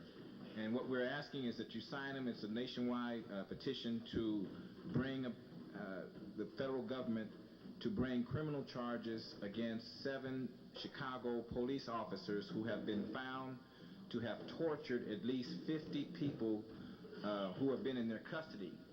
And they have been found to torture these individuals by a in-house police commission. But the police commission will not fire any of these officers, nor will they bring any criminal charges against them. And that's what the petition drive is for, is to ask the Cook County District Attorney's Office and the U.S. Attorney's Office in the state of Illinois to bring federal and state criminal charges against these 7 police officers. And briefly, these are some of the tactics that they're using. The torture tactics used includes dry submarines, which is placing a plastic bag over an individual's head until near suffocation. Handcuffing victims behind their backs and letting them hang from a nail in the wall. Placing guns in victims' mouths to play Russian roulette and using electroshock devices to electrocute victims on their ears, hands, and genitals. These acts of torture violate international human rights laws, federal civil rights laws, and criminal laws. So again, please, after the lecture, if you'll will help us by signing our petition, and you don't have to, be a resident of... Without further ado, we want to bring Dr. Amos Wilson back. I hope that you're taking notes and that you will be formulating some questions which you can ask Dr. Wilson when we get into our discussion phase. Dr. Wilson. Thank you again. We will go into a second phase here, which will focus more on solutions and prescriptions. Of course, I must begin by stating I certainly have no monopoly on solutions, solutions of things, of course, that we have to arrive at as a community and arrive at in community. But what I'll point out is some general trends I think that may be important to us resolving some of the issues. Number one, though, I want to point out the fact that we should be very concerned about methodology of support. I know that sounds somewhat academic to say that, but I think it's very important that not only we ask questions, but we ask the right kinds of questions, and we ask what we call meaningful questions. You see, you want to ask questions that in an attempt to arrive at the answer, or in arriving at the answer, you have a programmable answer, an answer that involves, that implies some group of activities or practical approaches for solving the problem. When you look at explanations of problems, try to approach the explanations in such a way that when you've completed them, there is programmatic intent or possibility contained in the explanation. I'll give an example of kind of what I'm talking about. For instance, there are any number of explanations as to why we are into what we are into as people. But then sometimes you wonder about the efficacy of the implied solution in the explanation. For instance, some people would argue that we're in the condition we're in because white folk hate us, you know, and they don't like us, this or that, or they misperceive who we are. While I don't argue against that, and I think that explanation certainly has some validity, you're going to have to ask the question, what kind of program is contained in that sort of explanation, you see? Logically, it implies then that if we want to change our situation, we must convince white folk to love us. And that's the problem, you see? And so, you know, say, well, all this comes from white folk hating us implies that we can get them to stop hating us, then everything's going to be all right. But then you have to ask the question, what if they never stop? You know, where are we going to be? You know, what can we do with that? And we see some of this on TV. We get the Hate Busters campaign, you know, let's stop the hate, you know, as if that's going to really resolve some problems. We set out on a missionary mission to convert them to their own religion, you know, what have you. And we go through that one. Very difficult procedures, and while this is going on, the race is often perishing and falling apart, and matters are getting worse. It may take us another 25, 30, a century or two to bring these people around. There's a belief that they misperceive who we are. You know, they see us as stereotypes, and if they really knew that we were the great Africans and the great Egyptians, and if they really knew all the great contributions we made to America, the whole bit, then they would change their attitude. I wouldn't wait on that one too much either. You know, the idea that people oppress other people out of ignorance of who they are is very questionable. You see, much of the information we get about who we are, of course, is gotten from white folk. What can I tell you? So the idea that they don't know who we are and what we are is a little questionable in the first place.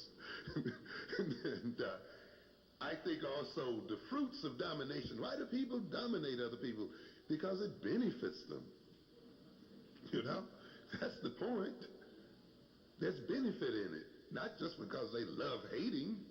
There's money in it. There's power in it. There's control, security in it. There's a lot of stuff in dominating other people, you see. And one of these days they're going to say, oh yeah, you were the great Egyptians, and you know, you contributed a lot, and you built this country, so what? You know, what does that mean? I got to give up my money? I got to give up the privileges that dominating you have given to me? No, I like living this good life too well to give it up. You know, In other words, often the benefits that people derive from domination justify the domination itself. You know, why do you dominate me? It's good for me. What can I tell you? I make money. I live well. You know? And so the idea then that we're going to teach these people history and convince them of our humanity and of our greatness and all of that, I think, too, is a questionable program. We've been trying that one for a long time. And here you are now, struggling with the curriculum of inclusion and multicultural curriculum and all that kind of stuff, and you see again the denial is still there.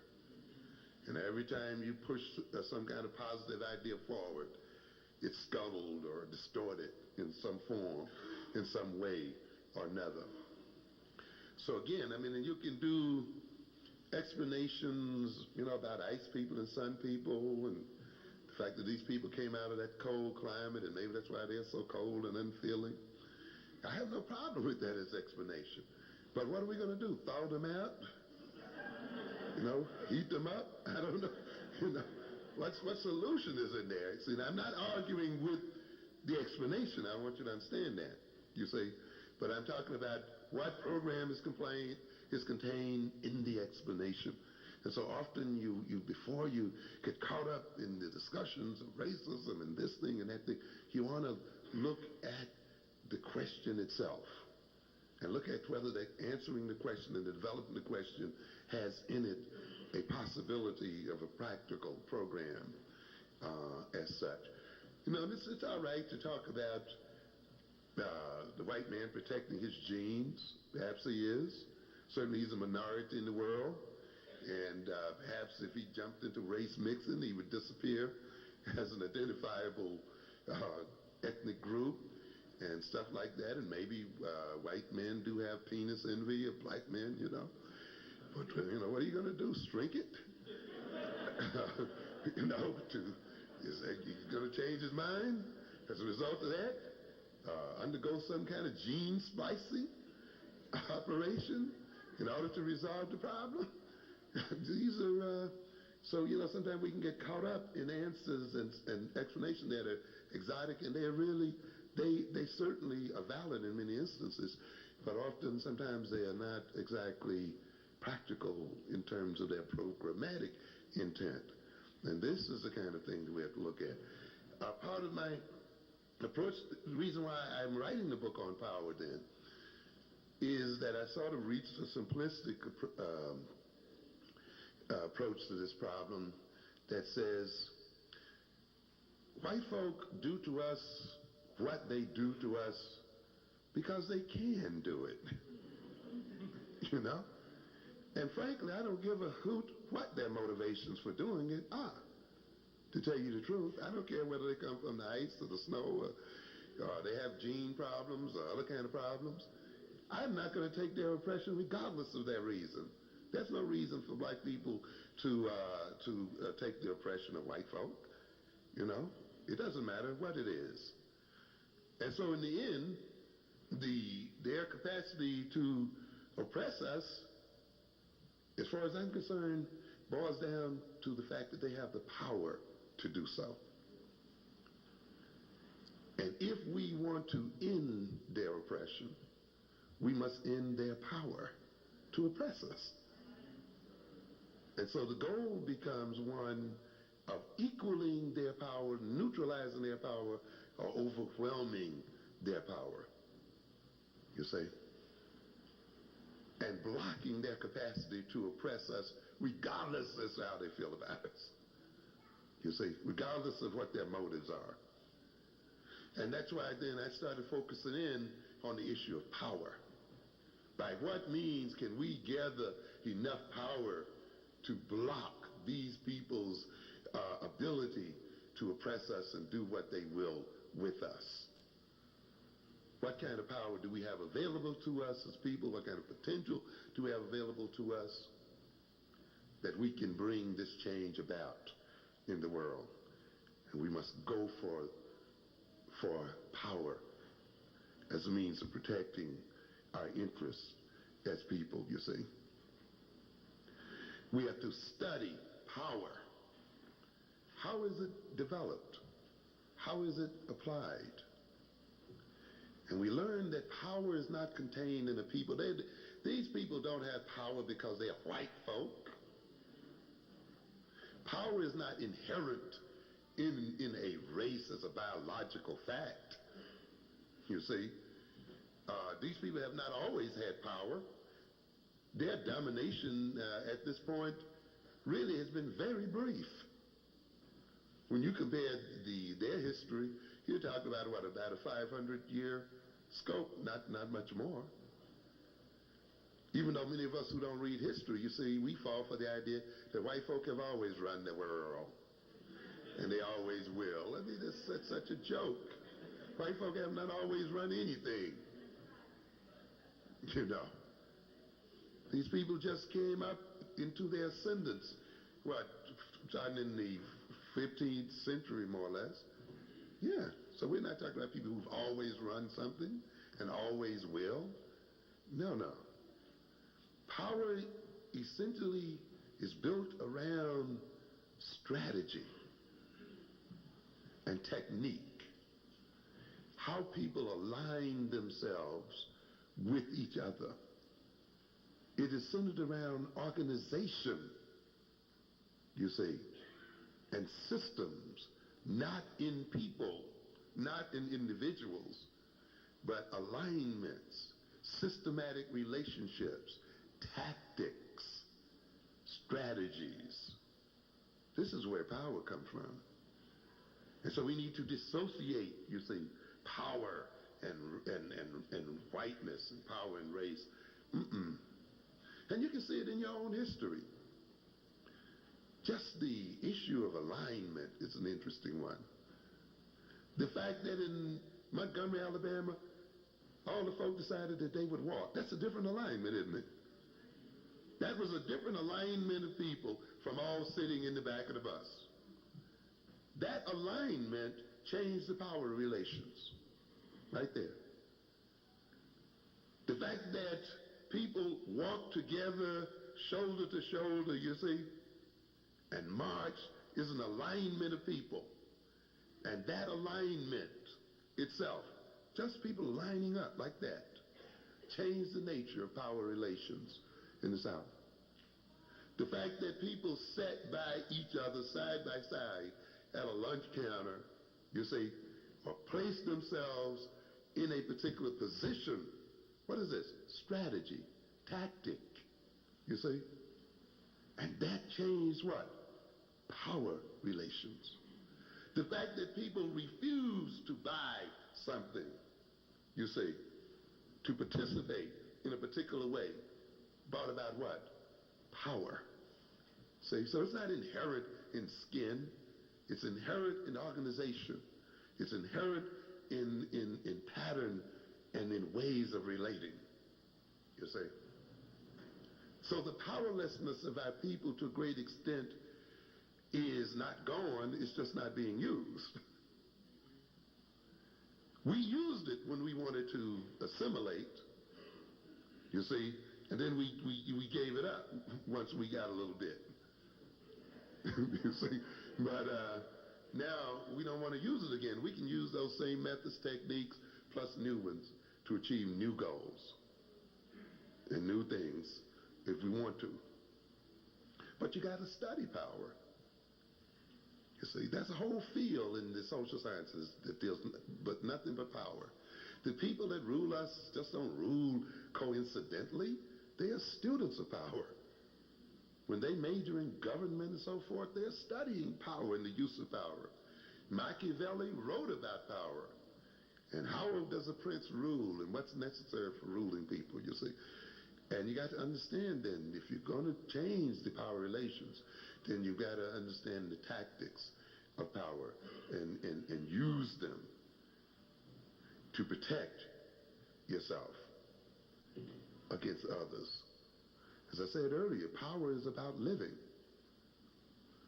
Powerlessness, weakness leaves one vulnerable to being preyed upon and ultimately killed and destroyed.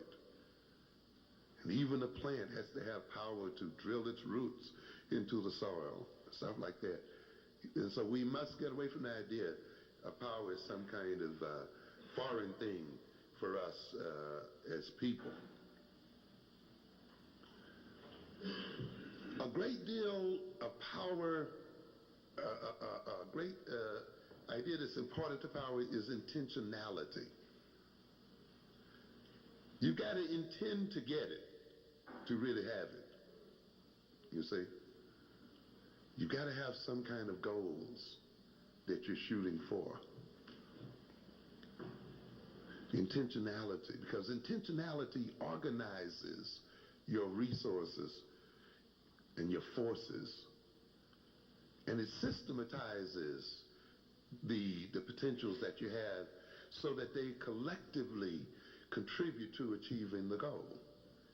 But if you don't have an idea of where you want to go and so forth, it's difficult to have power, you see.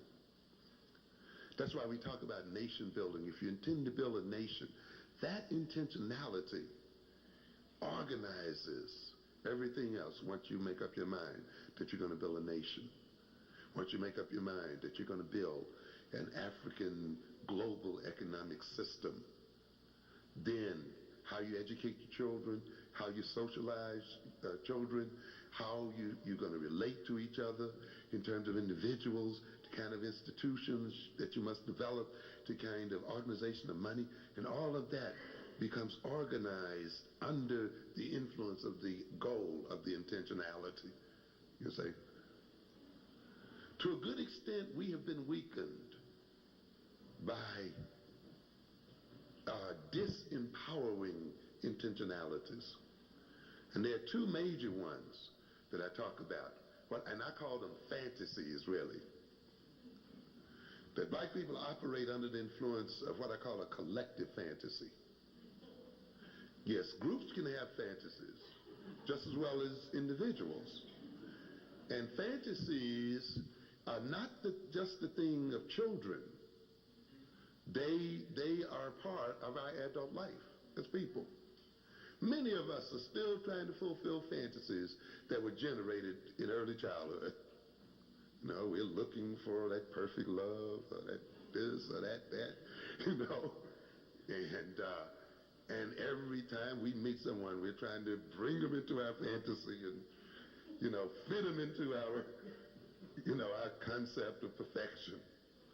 And often it doesn't work out, and we try again. And often we don't question the conscious and the unconscious fantasies that have control of us and that create a lot of the problems that we have. We don't question their reality to a great extent. It is understandable that many of us who have suffered from the psychic violence that I talked about earlier, where people who have attacked our very biological characteristics. And it's interesting sometimes how in our phrases our psychology is revealed. You hear many of us say, well, they did this to me because I'm black. Are they doing this because we're black? Is that really why the person is abusing you? Because you're black? Or is it that they're abusing you because they're pathological or crazy?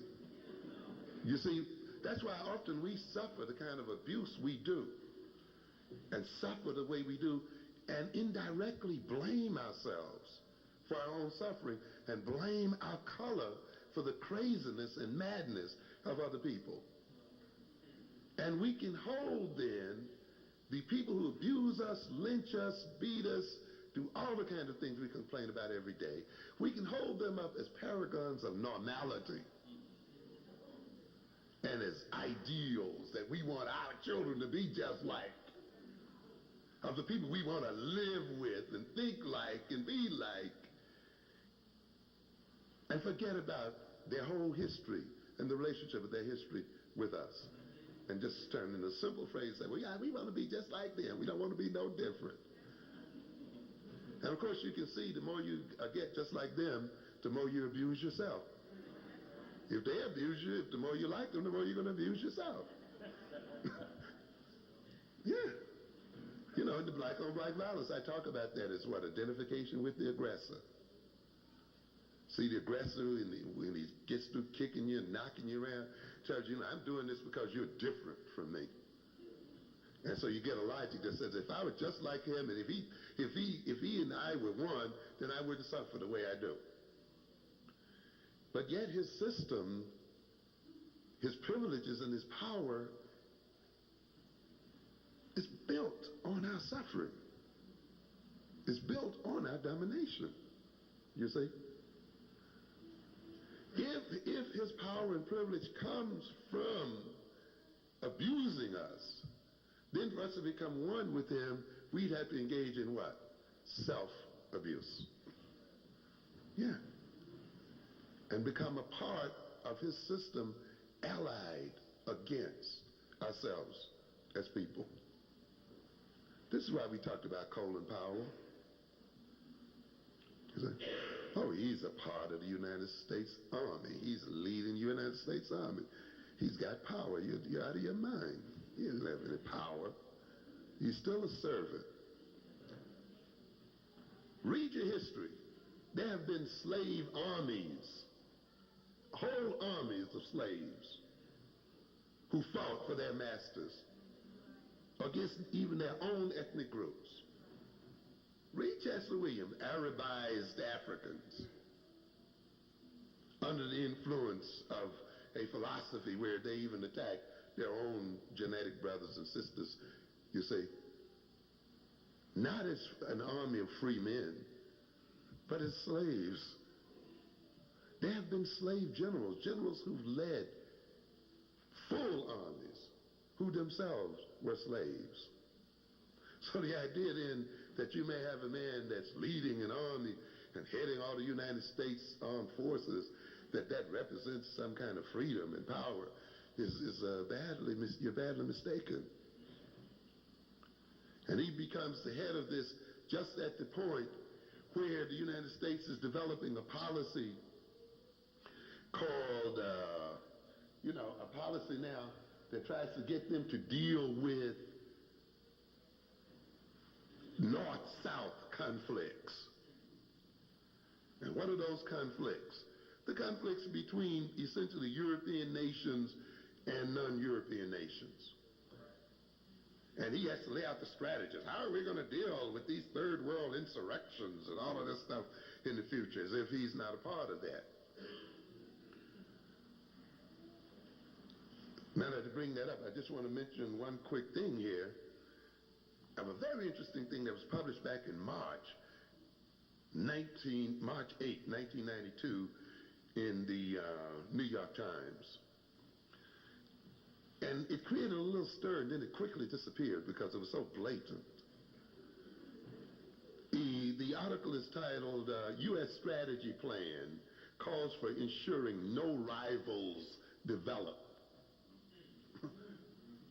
That's the new world order. You think you're going to just, get yourself equal to these white folks. You got another thought coming. You're going to have to struggle for it. You're going to have to fight it. Fight for it. It's subtitled One Superpower World, a one superpower world. We intend to be the only superpower in the world, and we're going to let a Negro write about how we can do it. Even though, and lay out the plan and go through the whole study to show how we can dominate other people of his ethnic group. And the next item says, Pentagon's document outlined ways to thwart challenges to primacy of America. It's a long piece. I can't go through it all. I just give you a little idea of what some of it says here. In a broad new policy statement that is in its final drafting stage, the Defense Department asserts that America's political and military mission in the post-war era will be to ensure no rival superpower is allowed to emerge in Western Europe, not even the cousins, Asia, or the territories of the former Soviet Union. People think out loud about power. This is no coincidental game. And it's in a 46-page document that has been circulating in the highest levels of the Pentagon for weeks. Okay, so you can be sure our buddy Mr. Powell was reading them and probably part of it, and which Defense Secretary Dick Cheney expects to release later this month, states that part of the American mission will be convincing potential competitors that they need not aspire to a greater role or pursue a more aggressive posture to protect their legitimate interests.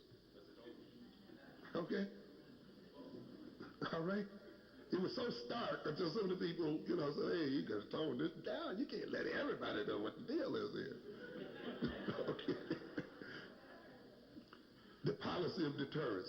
The classified document makes the case for a world dominated by one superpower whose position can be perpetuated by constructive behavior and sufficient military might to deter any nation or group of nations from challenging American primacy.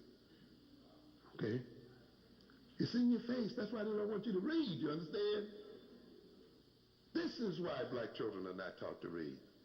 If black people really learned to read and were passionate about reading and were caught up in reading and understanding words and so forth, you would have censorship in this country.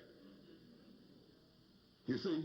But we can brag about freedom of speech and the press and the whole thing as long as you can keep people's interest in reading at a very low level. You see? And that's what it's about. You know the old phrase, if you want to hide something from a black person, put it in writing. Yeah, put it right in your face. Right in your face. I mean, that shows the level and depth of mind creation which has occurred over these centuries in terms of our people.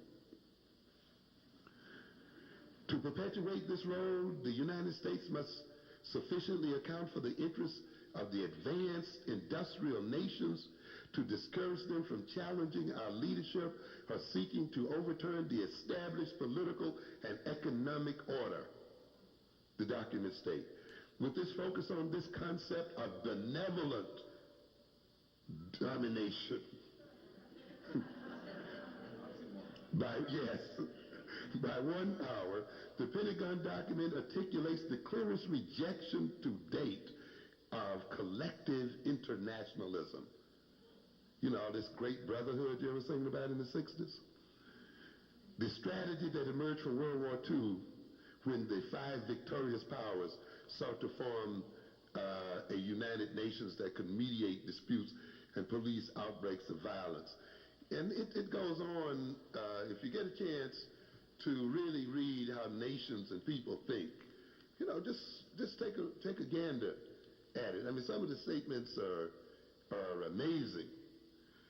One down here, I believe, says, this is a dominant consideration underlying the new regional defense strategy and requires that we endeavor to prevent any hostile power from dominating a region whose resources would, under consolidated control, be sufficient to generate global power.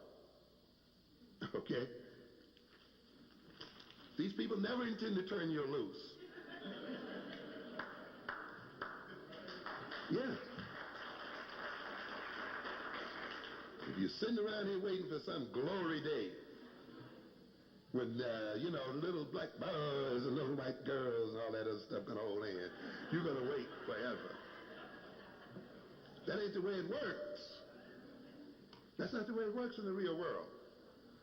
There's some people here, black people who've inculcated, internalized the American idea of progress, that things must get better over time. Who told you that lie?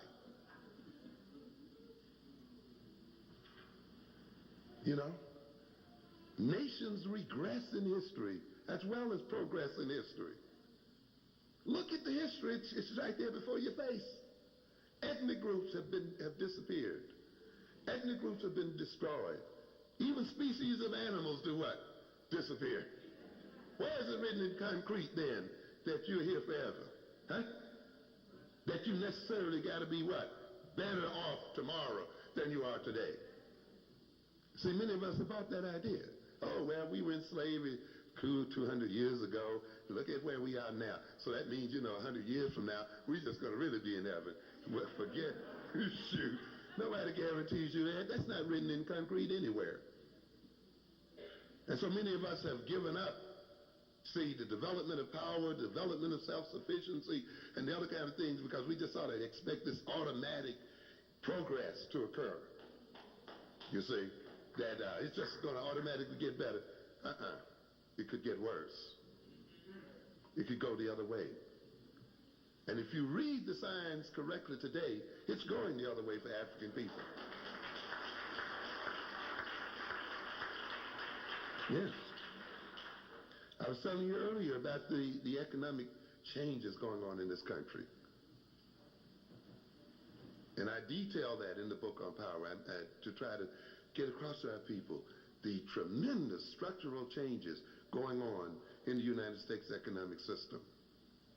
And the fact that this country, the idea that whites will be on top, is being severely challenged right at this moment by the Asians. And chances are within the next century, it will not be the whites and Europeans who are the global powers, and particularly the global economic powers. It could be the Asians. And I'm going to tell you something, the Asians are not going to treat you any better than the whites will treat you. And chances are they're going to treat you worse. Don't be deceived by this people of color bit. That's some of us think, anything's better than white folk. So they're people of color. So, they're going to give us a break. You better watch out. It's not necessarily the case. As I told you earlier, jobs are being shipped out of this country. Racism. The United States is no longer the power it used to be. And the power of the presidency is not what it used to be. The United States is not in the position to dictate economic policy across the world anymore. The United States itself must respond to global economic changes. That's why I'm saying again that racism is not necessarily on the top of the list now in terms of what is bringing about changes in the black community. A lot of what is happening in the black community is the result of global economic changes working their effects into the community itself. And that's why now we have to move beyond racism in our thought pattern to move into the area of economic thinking and global thinking. If we're going to survive as a people, we got to look at what's going on. Chances are the United States will not be able to supply the jobs and the other kind of things that we see as necessary for ourselves as people to survive. It's having a hell of enough time doing it even for white folk, you see. And we must be aware of this and change our thoughts. I think we've been misled by the fantasy. And as I was saying earlier, I can understand people who've been injured. You see, fantasy is what I call compensatory fantasies.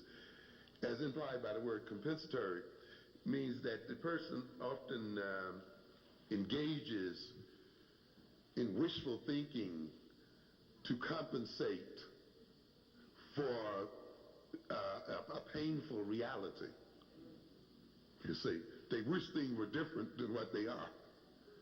And they get caught up in dreams and messianic hopes and things like this in order to deal with their current pains and their past pains and to soothe themselves and to alleviate the pain.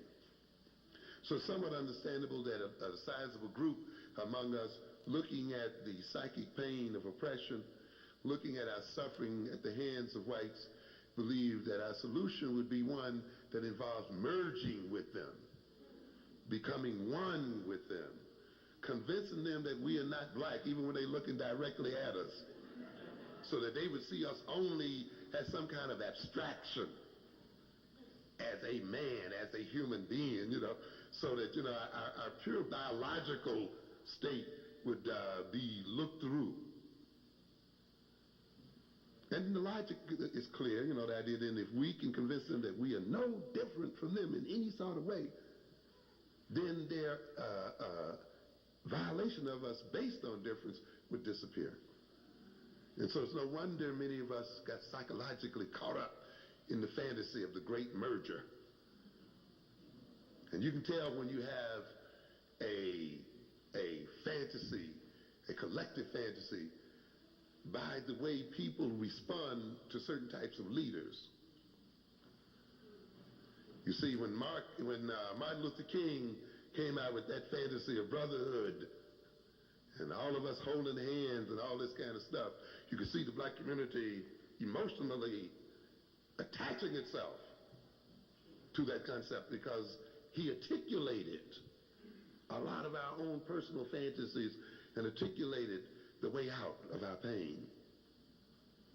And so you had then, that was a part of his charisma. Charisma must meet itself halfway. The person has charisma not only because they have a great oratorical style and so forth, but because often they articulate what the masses and other people also wish to have articulated in themselves. And we responded to that with great hope. And now, some 30 years later, we look at the situation. And what are we talking about? Black on black violence, unemployment, hyper-segregated inner cities, drugs, miseducation, one thing at another. What happened to that glorious solution? So some of us now trying to change fantasies a little bit. And there are good fantasies too. There are some fantasies that work for you. That's why I think there's an increased interest in Malcolm X. You see, trying to now maybe check it out. I think we are becoming a little sober now, and I think we're kind of facing the fact that chances are we're not gonna make this merger. So some of us now have fallen for the fantasy of multiculturalism. Yeah, another joke of a garden variety of assimilationism. Well, we're not going to give up our blackness and our Africanness, but we're going to have this great moment when all of these little groups, black and Chinese and Yik and this and that, we're going to all respect each other's rights and each other's culture, and we're going to dance each other's little dances, and and we're going to talk about how we all contributed to America, and ain't that going to be sweet? Another dream. Another dream, man. And then I see black people pushing this more than anyone else. And I ask all the time, where is this multiculturalism you are talking about? Why are black people being taught multiculturalism when they've tried to be every culture around? If someone says, oh, you look Mexican. Oh! Oh, you look Indian. We've been into multiculturalism hard, man. We've never lynched any cultural people.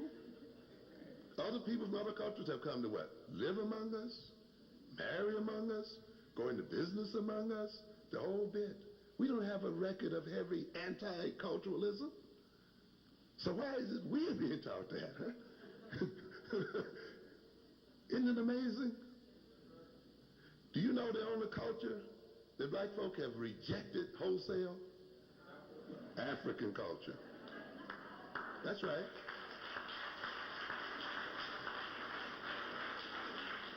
You know it.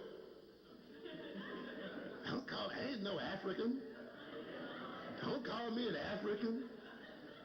No, it's the only one you've rejected outright, totally. But you're ready to do it. We eat everybody's food. We do the whole number.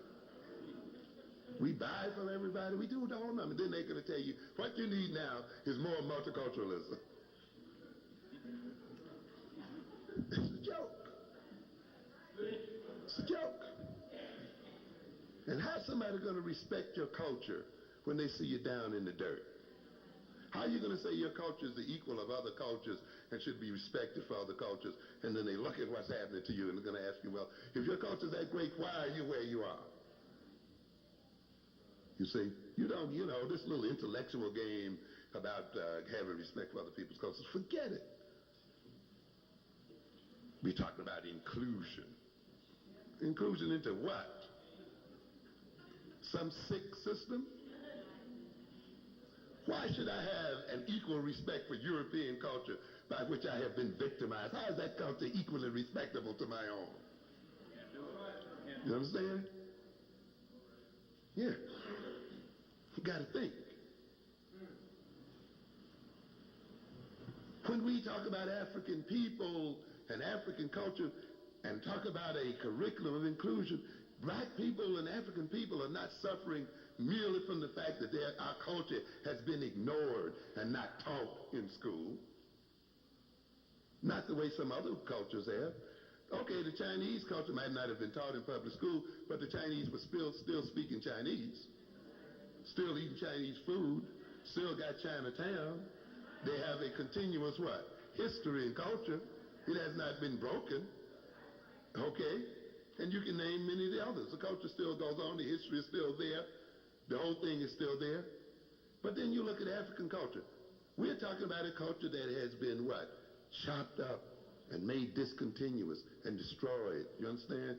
To a great extent. We are talking about the reconstruction of a culture. Not just the inclusion of a culture that has been ignored, but the actual we are in the process of reconstructing an African culture.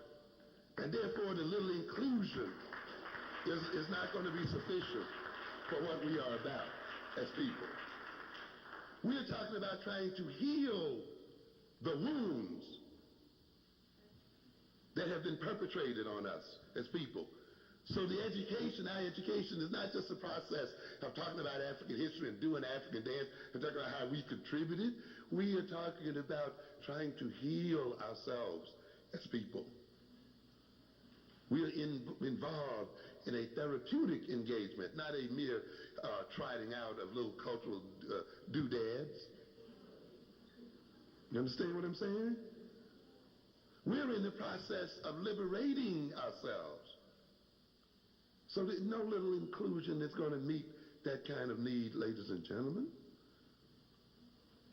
No little multicultural program is going to suit that for what we are about. We are rediscovering who we are, what we are. And we have to create even new possibilities for ourselves. Then you ask the next question. What economic program does multiculturalism solve? What kind of economic program is in there in multiculturalism for African people? What political program is there for African people in multiculturalism? What social program is there in multiculturalism for African people? Where does it speak about black-on-black violence in multiculturalism? Where does it speak about the educational problem in multiculturalism? Where does it speak about the fact that African people the world over are suffering economically and politically all over? Where does multiculturalism resolve problems confronting African people? Where are the multicultural partnerships, black folk? Where are the black people and the Korean people in business together, multiculturally? Where are blacks and Koreans living in harmony and multicultural peace, next door to each other and contributing to each other's education and recreational centers and other kind of things? Where are they? Where is the black and Arab multicultural partnership? Is it in Africa? Is it in Detroit? Is it in America? Where is this multiculturalism you're talking about? Where's the multicultural partnerships of black folk and white folk owning corporations and other things in America? Black folk and Jews. Where is it? It's nowhere but in your head is a fantasy. That's all it is.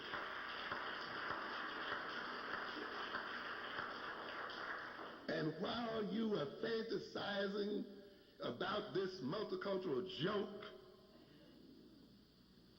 you see, people sell black people social progress, not economic progress. You see, not progress in terms of power and stuff like that, social progress. And they say you etiquette. Well, we ain't gonna call you by that word anymore. You see, we'll act nice toward you. We'll be sweet, but we're still gonna keep the goodies. We're still own all the businesses, all the corporations. We'll still have economic and political control know, but we'll be nicer to you. Yeah. You know, sort of like a virgin, you know. Be tender. That's all we want. You know, be tender. Do whatever you want to with me. Just be tender. Come on. Be gentle. Be gentle. Yeah, we don't care. I did a long piece on the Koreans in New York City. And now they've even carved out a whole town in L.A. called Koreatown. Owning over 10,000 businesses in L.A. Right in the middle of Negroes. You understand? They named their own town. You know, the multicultural Korean town. Is that what it's called? I talked about Korean associations and wrote about them here last week as I was writing this book on power. The Korean American Producers Association. Not the multicultural black and white together Producers Association. Korean American Producers Association. Korean American Grocers Association. Okay? Korean Centers for Small Business. Okay? The Korean American Association of Greater New York. I don't see multiculturalism contained anywhere in it. And they're just running a joke on black folk. A plain joke. I don't have time to detail all the joke, man. It's an amazing situation. And I keep telling you, you sent your sons over there in the 1950s, and they died in South Korea. They shed their blood in South Korea when the Korean could have enjoyed the privileges at that point that black people could not even enjoy. And you're right over there now protecting them against the North Koreans and the Chinese. In fact, I tell people, you know, if you want to get something out of the United States, kick their ass first, and then you get all you want to out of it.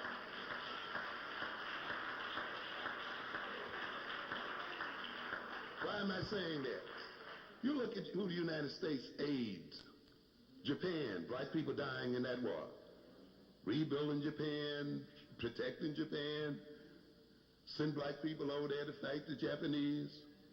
Then you send you over here to fight the Koreans, and then fight the Chinese. And what happens?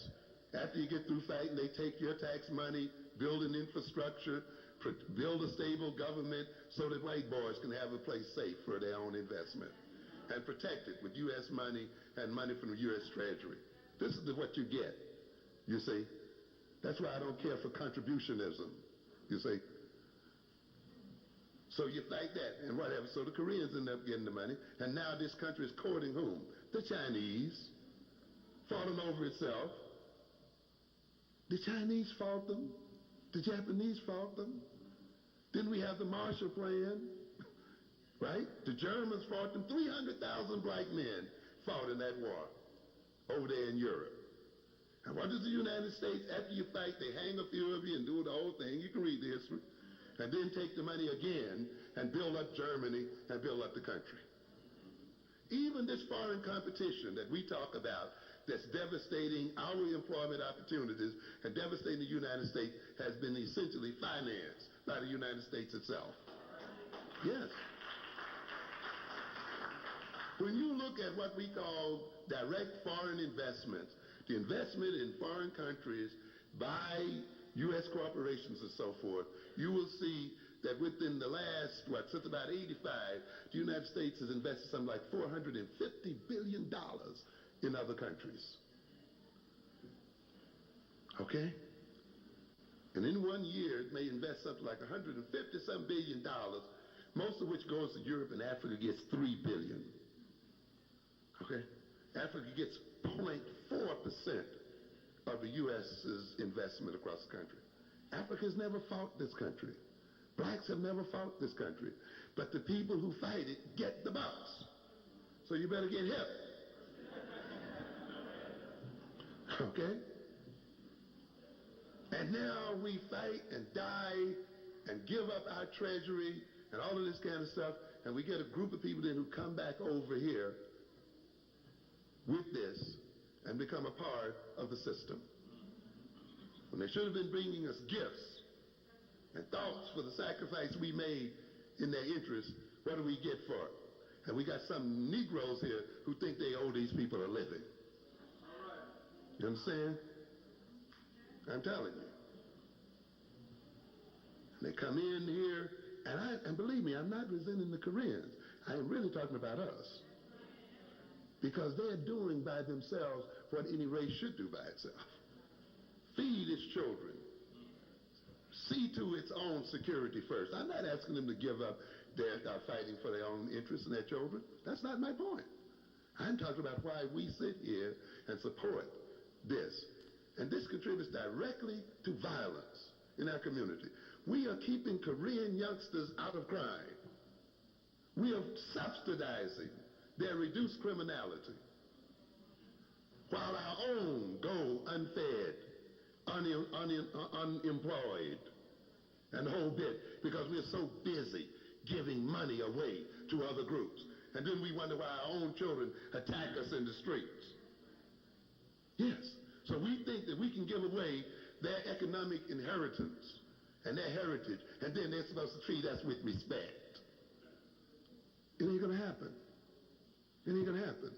So you give good housing to other ethnic groups and see that they're fed well and see that they live outside of the inner city and the whole thing, but they can come in and take all your billions every day. And then some of you are so moral, you try to say, I don't see color.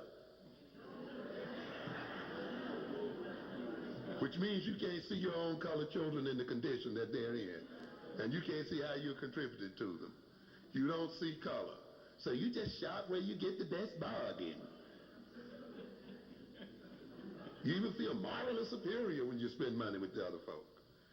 You think when somebody asks you to buy black, they're asking you to do something that's sinful. Yes, you do. Yeah, you don't see color. But you see, poverty is not randomly distributed across people. No, that would be something else if poverty was, everybody were equally poor and so forth. Then yeah, okay, just spend your money wherever. But that's not the case. And so we don't spend our money in terms of the way it can best help those most in need, which happen to be our children.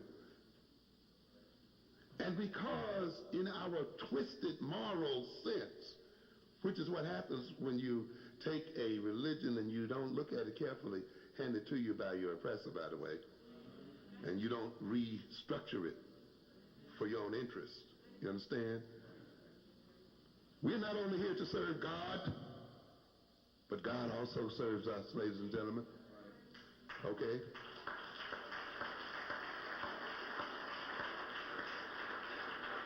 And God himself said there's a way you pray, right, to get results. You just can't pray anyway, can you? And it also says what? You have to relate to God in a particular sort of way to get blessings. All right? So that means that there's some kind of contractual relationship that occurs there, you see. And so you got to question then, when you keep getting the bad end of the stick, you got to say, well, hey, am I praying right? Am I relating right? Am I looking at this thing right? What's going on here? But we don't stop to do that. So in our very moral situation, we subsidize sin and violence. Because we don't look at the way we spend our money, with whom we spend our money, and we help to maintain racial and ethnic inequality and maintain our children in unemployment, in poor educational circumstances, and other circumstances. So while we are feeling morally pure, we are creating immorality and sin and destruction within our own breasts as people. You understand what I'm telling you? Yes. We'll talk about that more in the book on power. Well, let's see. When did we start? 8:15? Sometimes I forget the original start here. But we got to look at it. A lot of it has to do with these fantasies that we are fed.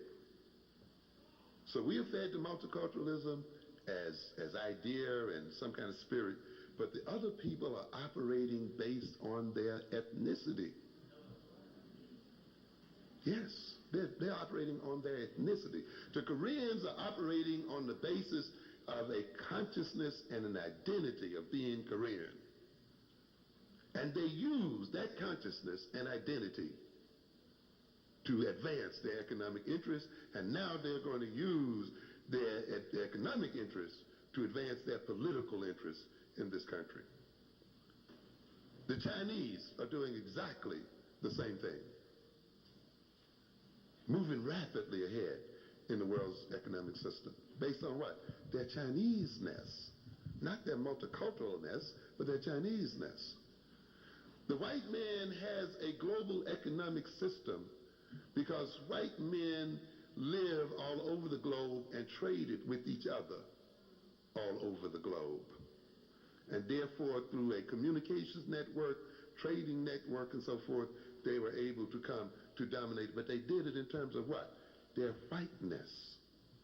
You understand what I'm telling you? An economic system is not a system of money. It is first and foremost a social system, a system of social relations. An economic system existed prior to money. Economics comes out of the way people choose to relate to each other. And if they relate to each other in a particular sort of way, they can develop economic power and so forth. We have plenty of money as African people. But the nature of the way we relate to each other socially does not allow us to use the power that is in that money. And see, multiculturalism is going to blind you to these power possibilities and these fantasies. So I'll wrap it up here, and we'll throw it open to the floor. I just want to remember one thing here.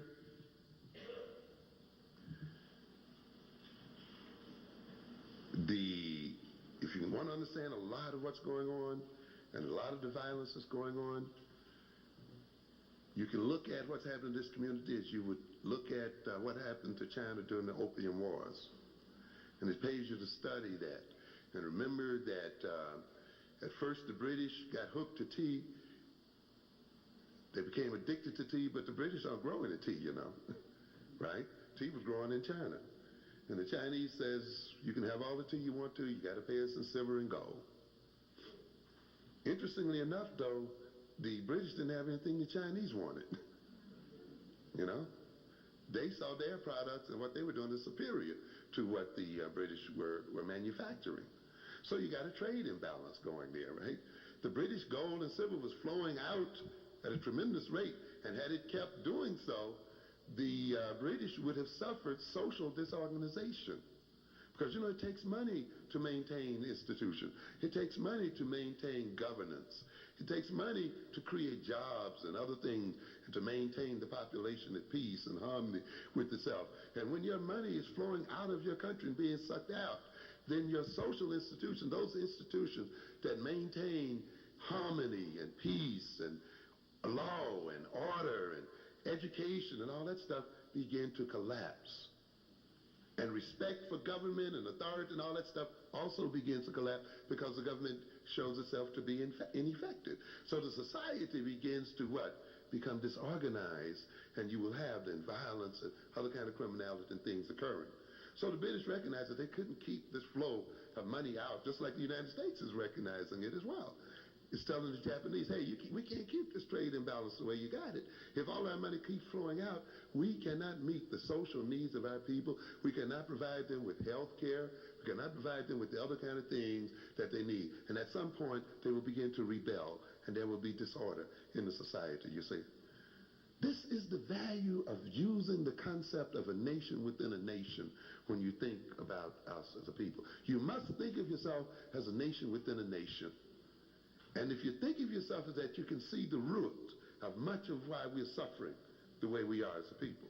We are locked into these inner cities. We are segregated and shut out from the American economy and so forth. We are virtually a nation within a nation. But we still operate on the basis of individualism and stuff, which does not allow us to see the resolution to our problem. So this situation got so bad until the British said, look, the Chinese are taking all our money. We are not getting money back from them. What's the best way we can do them? They literally then hooked the Chinese to an opium habit. The British had control of the opium fields in India and Burma and so forth, and so they started selling opium to the Chinese, and then, of course, the shoe got on the other foot. Says, okay, you want the opium and the stuff like that? You want to stay high? Pay silver and gold. And then the money started doing what? Flowing back the other way. Britain got rich, the Queen got rich.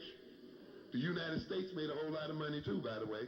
People don't have the knowledge of that history of how much money was earned by the United States, clipper ships and so forth, running opium. Because nobody wants to tell you that story, you see. It's all the Tea Party. You better, come on, wake up. Man, you not only got to look at real African history, you got to look at real European history. Okay? And so the Chinese now had the problem. So, whoa, we got a drug problem. Our government is running out of money. We're going to have a problem with what? Social disorganization, the whole bit now. And they told the British, look, you got to stop selling drugs. We're going to block you out. And the British went to war to force them to what? Continue to take drugs. They had 2 wars and even ended up with chunks of Chinese territory. You understand? They forced them to buy drugs, so forth. Well, now, what am I saying here then again? When you look at the Black American community, the African American community as a nation within a nation, you see a very similar thing that's happening. As a nation, all of your wealth is being sucked out of your communities. You got aliens in your midst carrying out billions every day. You got whites carrying out what? Billions every day. I told you earlier that your industries and the jobs you used to have are what? Being taken out every day. And now the drug people come in, and that's an industry, and pull all what? The rest of it out. You understand? Therefore, you have no money to maintain your social institutions. You can't build schools for your children and give them the kind of education they need to get. You can't build recreational centers. You can't build businesses so you can employ them. You see, therefore they don't respect you. You have no authority in your community because you have no basis for authority. So the Black community then is sinking of its own weight into social disorganization and political disorganization and violence as a result of the fact that we have a major deficit crisis in the African American community. And what then is the overall solution in this sense? You've got to pull in what? Money where? Back. You've got to earn hard currency where? From the outside to what? To bring it back in. You see, when you go out there and bring that money in to your nation and your people, you can build your schools, you can build your institution, you can employ yourself, you can employ your people. Not only that, you can use your money now to come to own some of the territory even of the other people, to invest in their corporations and come to own their corporations and come to own major pieces of their real estate so that you can now spread your people on into the larger economy. But you're not going to stop there.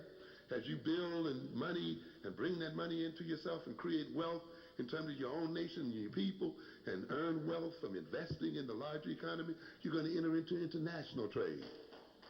And you're going to build a Pan-African global economic system so that you will be trading across the ocean and the seas, so that your youngsters will be employed consulting and selling and trading across the whole world and building jobs and things for themselves. And you will see crime and violence and the other things begin to disappear, be reduced in our African community. You see? But you got to think. We'll open it up to question here, and maybe during one of the questions I'll talk about the effect of law, how the law itself generates black violence as well. You got to examine that, you know. Black people have this sacred thing about law. You know, we think law is going to protect us. That's what is the law. We got the civil rights laws and the equal opportunity. You're out of your mind if you think these laws are going to protect your interests. You're crazy. I just have to tell you that. Laws don't protect anybody. They're just words written on paper. And they're only as strong as the people who enforce them. And once the people who enforce them stop enforcing them, you can forget it. And you have this knowledge in your own history. You used to vote back in the what? 1870s and so forth. And what happened when the people decided in order for Rutherford Hayes and other people to get into office, they were going to give you back to the white folk down south and let them have you? The vote disappeared. Other things disappeared. which should tell us right away here that there is no security in white folks' laws. You got to have real power to protect yourself and your interests, you see. And we don't, and you must understand laws. What are laws? Laws are rules imposed by one group against another in their interest as a group. There's nothing sacred about it. Those who have power and the ability to impose their power on others will make rules and impose their rules. Call them laws. Try to make you think they're sacred and all that kind of stuff. You see, so that they can appear to be legitimate in their domination. But in the end, when their interests change, they will change the laws or forget about the laws, you see. But to a great extent, it's the very laws that generate criminality. Quick example. For centuries, the peasants in Europe had the right to collect wood and stuff from their lords, from the land. They had what we call common property. So during the winter, when the crops were laid by and so forth, they could hunt, they could, later on in the summer or something, they could fish, they could find their firewood, they could graze their cattle and all of this in the common land. This went on for centuries until it was a virtual right, until at some point wool became a very lucrative crop. And those people in control of the society and who had power decided then that they wanted to raise sheep so that they could sell the wool and make a whole lot of money. They threw the people right out into the streets, right out, and enclosed the land. And suddenly all the rights they had were now denied. And if they tried to exercise the same right that they exercised just the day before, they could be labeled what? Criminal. Was it because they had a criminal personality? Because they had criminal genes? No, it was because of what? The law had changed. And it says, this behavior was all right yesterday, but today it's what? Criminal behavior. So this is why you got to be careful when people start looking for the criminal personality, all that. You got to look at the law first. What is the law? How does the law do? The law defines crime. They were made to be beggars. And you know what? Those people then made a law against begging. If you're a beggar, you're a criminal. That's against the law to beg. Okay, now you throw me into the street, and now you make it against the law for me to beg. And now I guess we'll talk about what kind of personality do beggars have? What kind of genes? I guess their genes were different.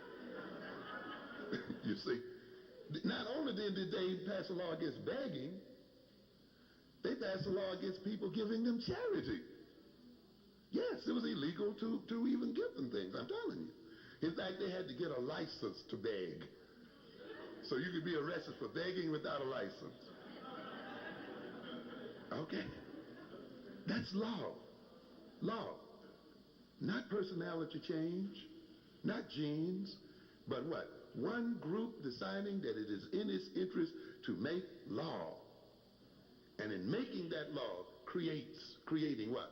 A criminal class, and creating criminal, and so forth. And I tell you, one of the laws, and I know some of you are going to have a tough time with this, one of the major reasons why we have crime in this black community today is the law against drugs.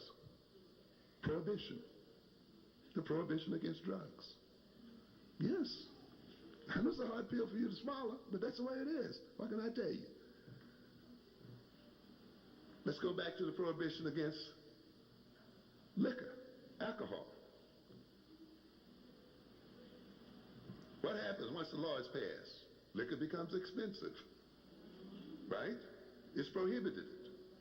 Now it's worth money to do what? To smuggle it. So you begin to get what? Gangs of smugglers of what? Of whiskey. Because what? The law created what? The value for it, made a market for it, and there was a group of people now that fed the need for people to drink. And suddenly now we had gangsters where we didn't have them before. Because of what? Law. Suddenly then people started shooting each other to gain control over the liquor territory. So they try to tell you drive-by shooting started in the 80s, didn't it? No, drive-by shooting started with Capone and the rest of those boobs. They were shooting, Valentine's Massacre, okay? People dressed up with stick pins and big cars. Come on, you gotta be awake to what's going on here. Because what? Prohibition, the law structured itself, generated a type of criminality that did not exist before. Oh, you think these kids are interested in Tech 9 and Uzis? You ever heard of the Tommy gun? So the interest in what? Automatic weaponry and firing automatic weaponry did not start with black folk. It started during the what?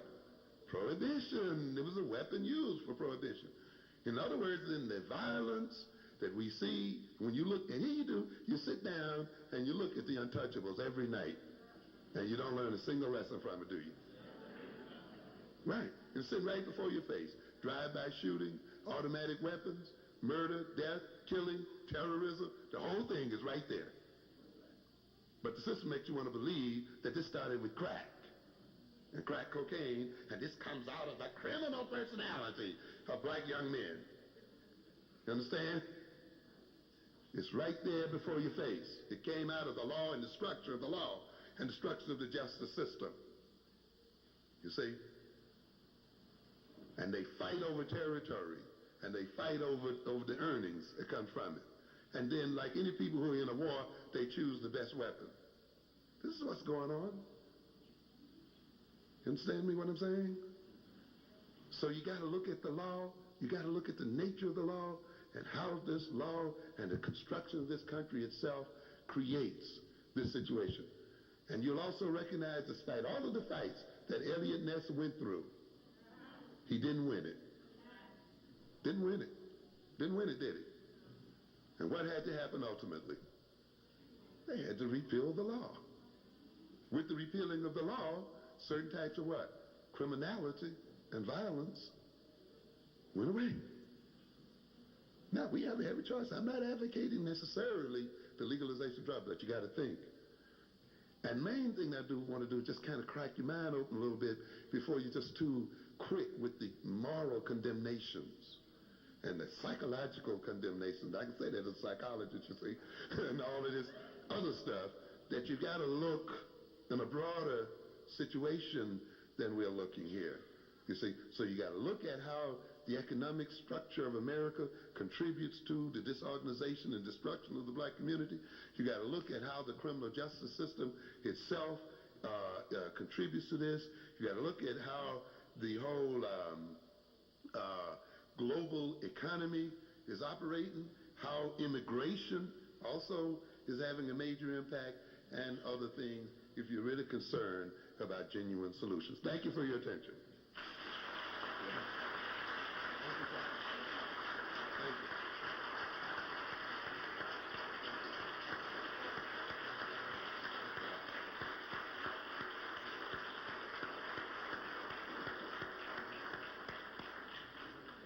Did you get your money's worth?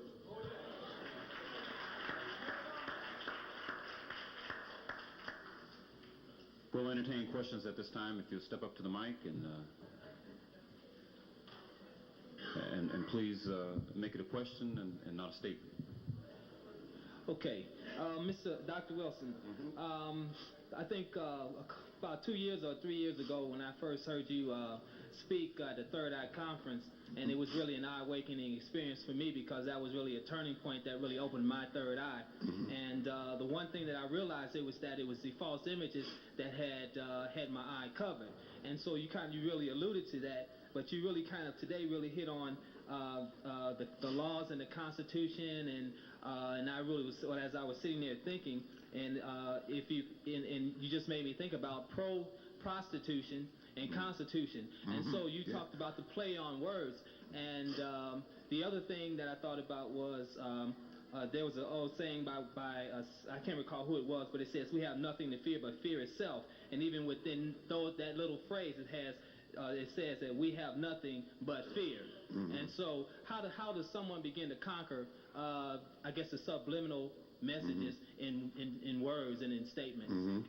We, of course, the classic method is by going through self-examination and through a force of will to understand reality, you see, and to admit straightforwardly that the approaches that one has tried earlier are failing to occur, and the willingness then to suspend for a moment emotional and other kinds of strong attachments to answers that have not, to approaches that have not worked, and dare to think in a very different sort of way, to face the anxiety of being different and of thinking differently, to dare to deviate from the beaten path that we hear about so often and that makes us feel comfortable but destroys us. How do you know that you're suffering from a compensatory fantasy? When you look at the fact that your life is in danger, that you're not gaining what it is you wish, you see. And now we have objective measures. You know, we've had this dream, we've had this ideology. Let's look objectively now at where we are as a people, you see. Let's look at unemployment. Let's look at health. Let's look at family, our family situation, you see. Let's look at this. Let's look at that. Let's look at what's going on in the world. Let's look at how the world actually deals with races that are weak and so forth and so on. So when you look at that and look at those measures, and see, the Urban League puts them out every year. You know, every year there's a measure, the State of Black America. And every year it's the same thing. And yet you see them going against their very data, you know, and coming up with the same tired and unworkable approaches, you see. So this is how you begin to measure. In other words, you have to do what we call reality testing. Is it working in reality? And daring to speak out against it, and daring to take the risks and the chances to change those circumstances. You have to become also, and you're not going to carry a lot of people with you, but you don't need a lot of people. You need a good solid core of people to serve as models for change and to demonstrate that your ideology actually works, and you can gain more and more adherence to the degree that you begin to demonstrate the effectiveness of what you are about. Ultimately, this is also a part of African-centered education. And African-centered education requires that you question every assumption. Everything that you've taken for granted as a member of this society should be put up to question. There should be no sacred cows, no sacred ideologies, no sacred ideas, no unquestionable, you know, what have you. You got to bring it all up and look at it and question it and work it through again and again, so you can begin to break this thing down, you see. So, and you got to even look at it from the African point of view. You just can't say, well, we practice this 10,000 years as African people, and let some people lay that on you too. You got to also measure that, you know. Hey, where does it work? Where does it lead to? What is the logical outcome of this belief? Why didn't it work for African people then? You know, what's the situation? So it as Paulo Freire says in, you know, in Pedagogical Press, the main thing you have to engage people in is critical analysis and asking very critical questions. Yes, sir. Dr. Wilson, in the Metroplex, we had a hate crime killing, and it led us to Fort Worth, Texas.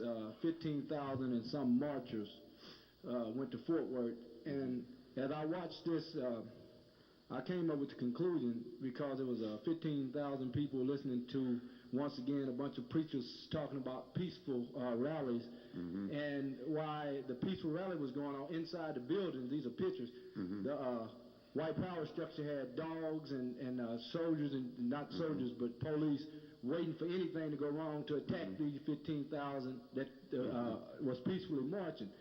And I came up with the conclusion, and chronologically looking at history, that we as Africans disassociate from power. And I used the content that when Stokely Carmichael, Kwame Ture now in '66 threw up the Black Power sign, the NAACP in print, disassociated themselves from Black Power. How can you be a black organization disassociated? And also when you talk about the Black Panthers, you talk about Malcolm X, you talk about the March on Washington when Slick, John Lewis got ready to do a speech talking about John F. Kennedy, the black establishment told him he had to change it or he wouldn't be able to make the speech. So in every instant in our history, we disassociate from power.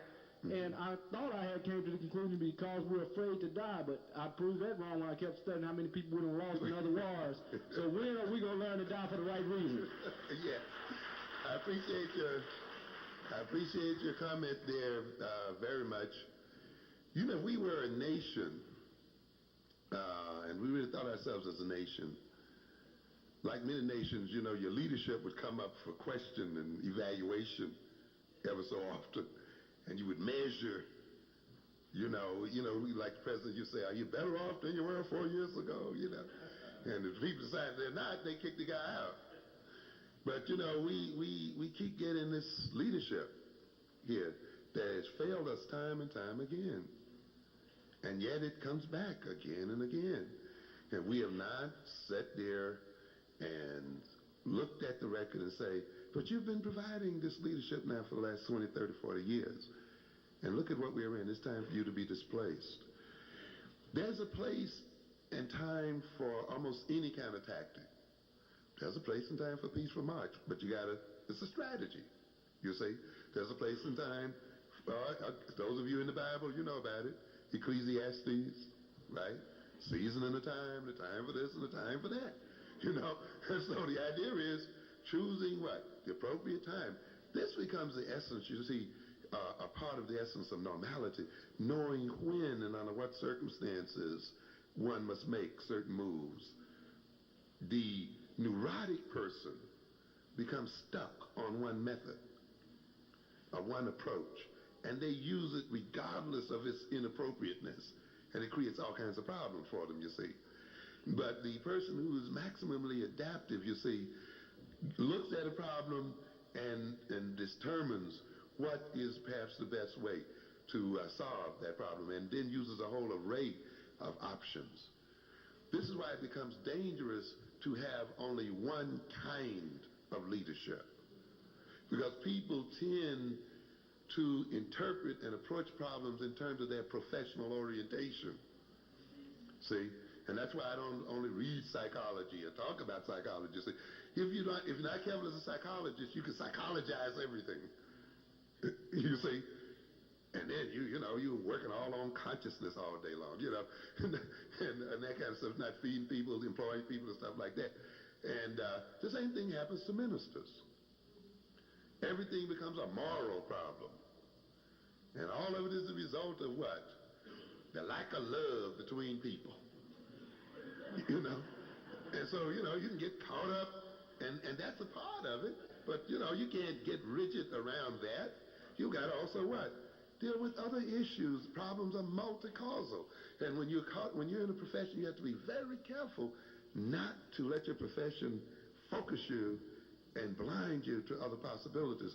And so often, we've had this ministerial leadership, which on the whole has been good leadership in many ways. I have to say that.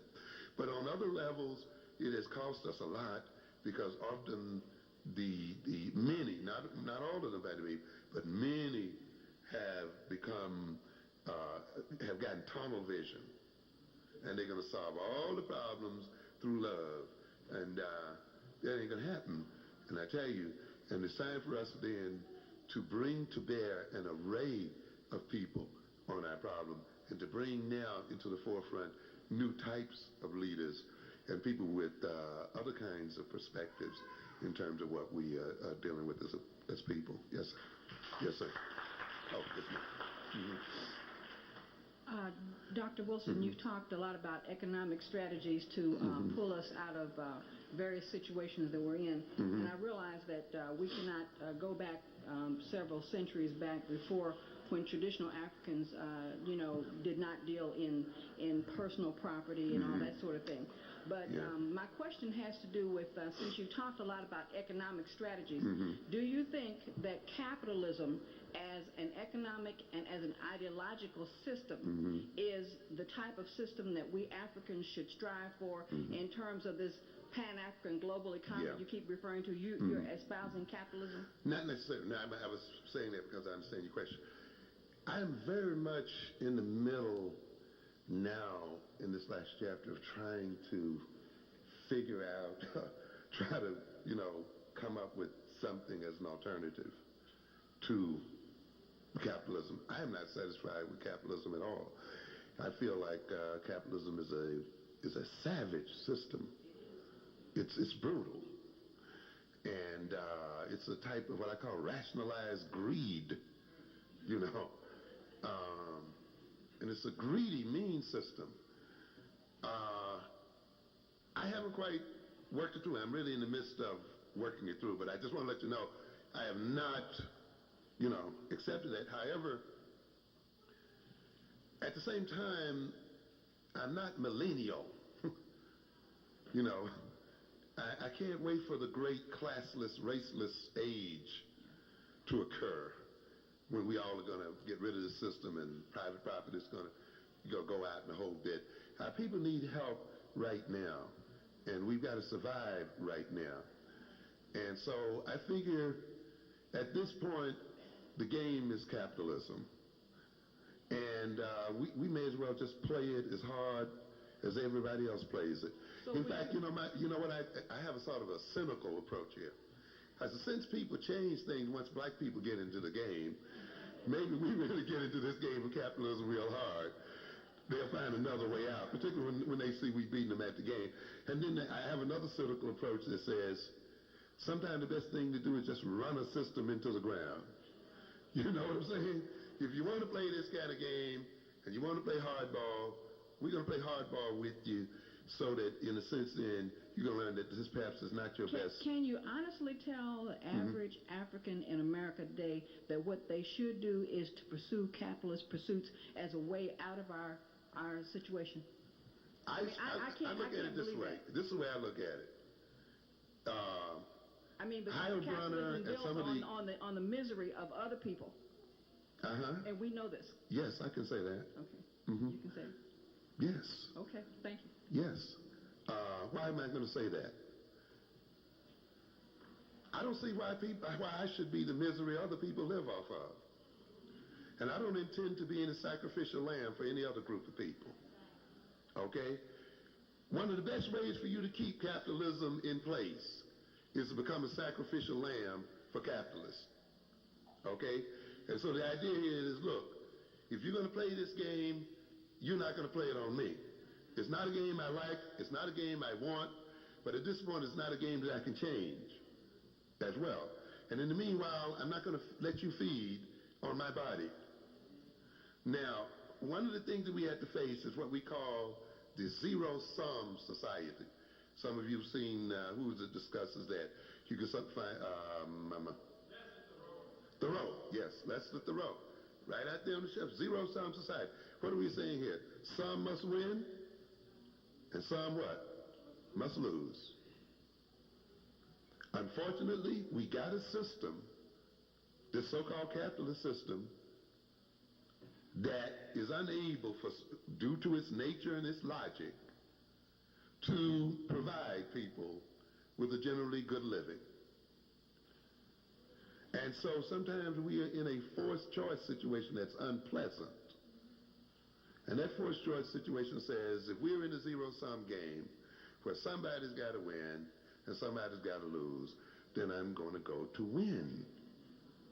We play basketball, we play football, we play every other kind of doggone ball to win, and yet things that are vital to our very lives and salvation, we want to back into a moral corner and die and curl up. I'm not going for that. Now, There has to be a better answer than I'm giving. I'm not telling you this is the final answer. I'm not arguing for this at all. Except to me, I'm not ready for black people to continue to be victimized by other folk and to be the sacrificial lambs of the world. This is the role that the world has put us in, by the way. And you can see it all in the movies. You can bet the Negro is going to be the one that sacrifices his life. You know, how they going to be the emotional one. They're going to be full of love. How the other people getting over. You know what I'm saying? I'm not going for that. The reality is, if the world is structured where people have to struggle to survive, then let's get on with the struggle and let's get it on. Okay? Yeah. Perhaps our doing so will hasten the end of capitalism. In fact, some writers now, I think Peter Drucker has a book called The Post-Capitalist Society.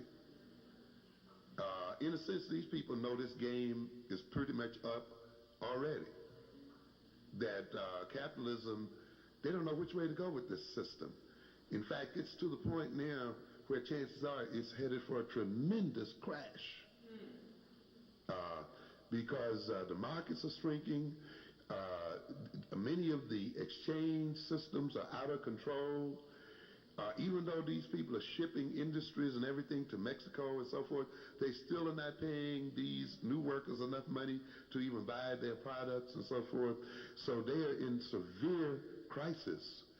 So one of the things that I'm trying to do then, looking at the crisis of capitalism, is for us to ask the question, what is the best position for us to be in should this thing collapse and fall? And I think at least one of the positions that we should be in is in control of our production, our means of production, and be in control as much as possible over our economic infrastructure and have some kind of economic lock on something so that when the thing switches over, whether it will move over into some other form, we perhaps could be in a better position than we are at this point, where we own nothing, we're not in control of anything, so that even in the new system, we still may be out of the situation. And maybe even our approach to capitalism may be important as well. We tend to look at capitalism as African Americans as individualistically driven. But given our position as African people, I think if we're going to really challenge the system, we're going to have to challenge it more in terms of cooperative and communal work, you see.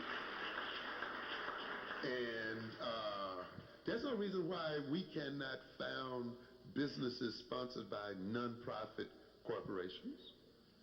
There's no reason why we can't have what we call commonwealth corporations, where the community owns the corporation and the corporation owns businesses, you see.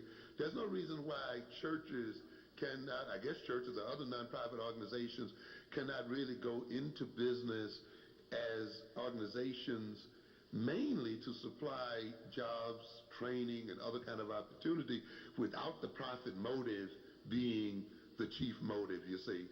And so I think even possibly within this context, we can, as a group, approach our economic development in a way that that is not a duplicate of what we see around us, and yet protect our interests and help to promote maybe a new approach and a new moral approach to business. Now, the other option we have, by the way, that I want to discuss is our collapsing capitalism. You see? But that's a little difficult to tell black folk to do too. In other words, to a great extent, it exists because we cooperate with it. If we as African people and others would just stop cooperating with it for a while, we could collapse it within a short time that way as well. Yes. So, and force it then into other things. So, what I'm really doing more than anything else is provoking thought. My mind is not closed at all.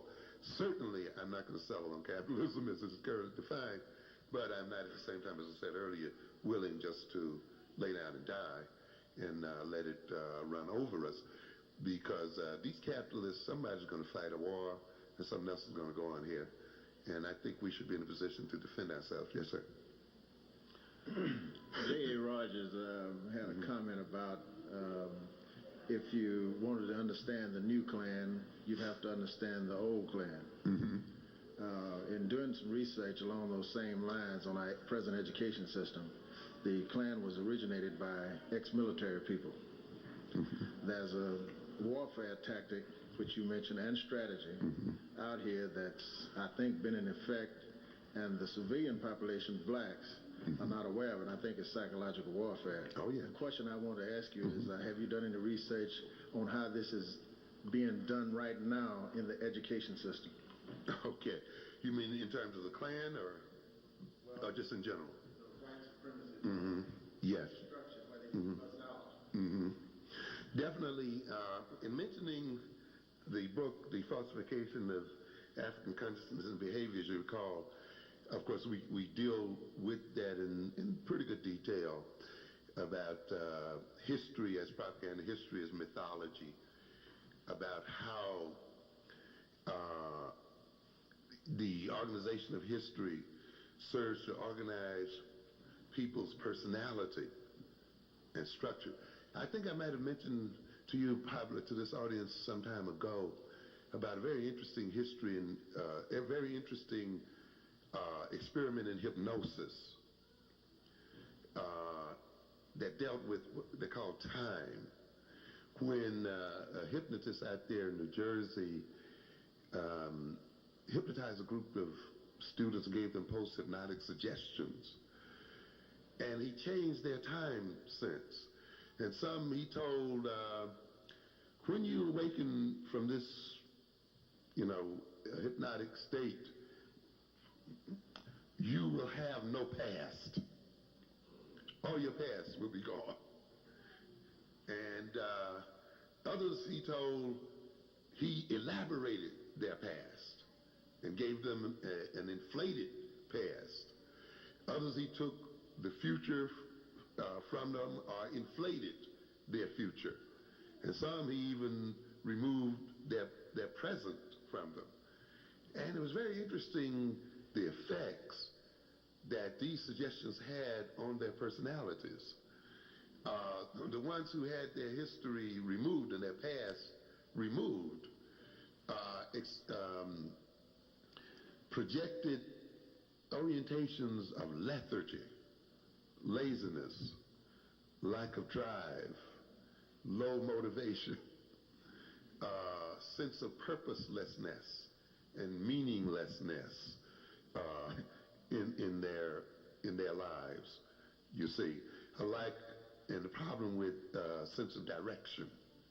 You see, the ones who had their history inflated had, the opposite effect, in a sense. The increased ego, increased pride, and the whole bit, and so forth.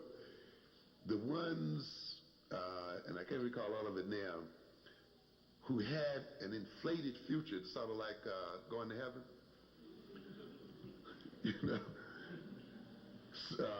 experience, in a way, they experience a type of pacified state and a state of relative lack of anxiety, because they weren't worried because they had this great future that was coming on, so like many of our people, they don't deal with what's right in front of them or what's on the ground, because they got this great thing coming in the future time.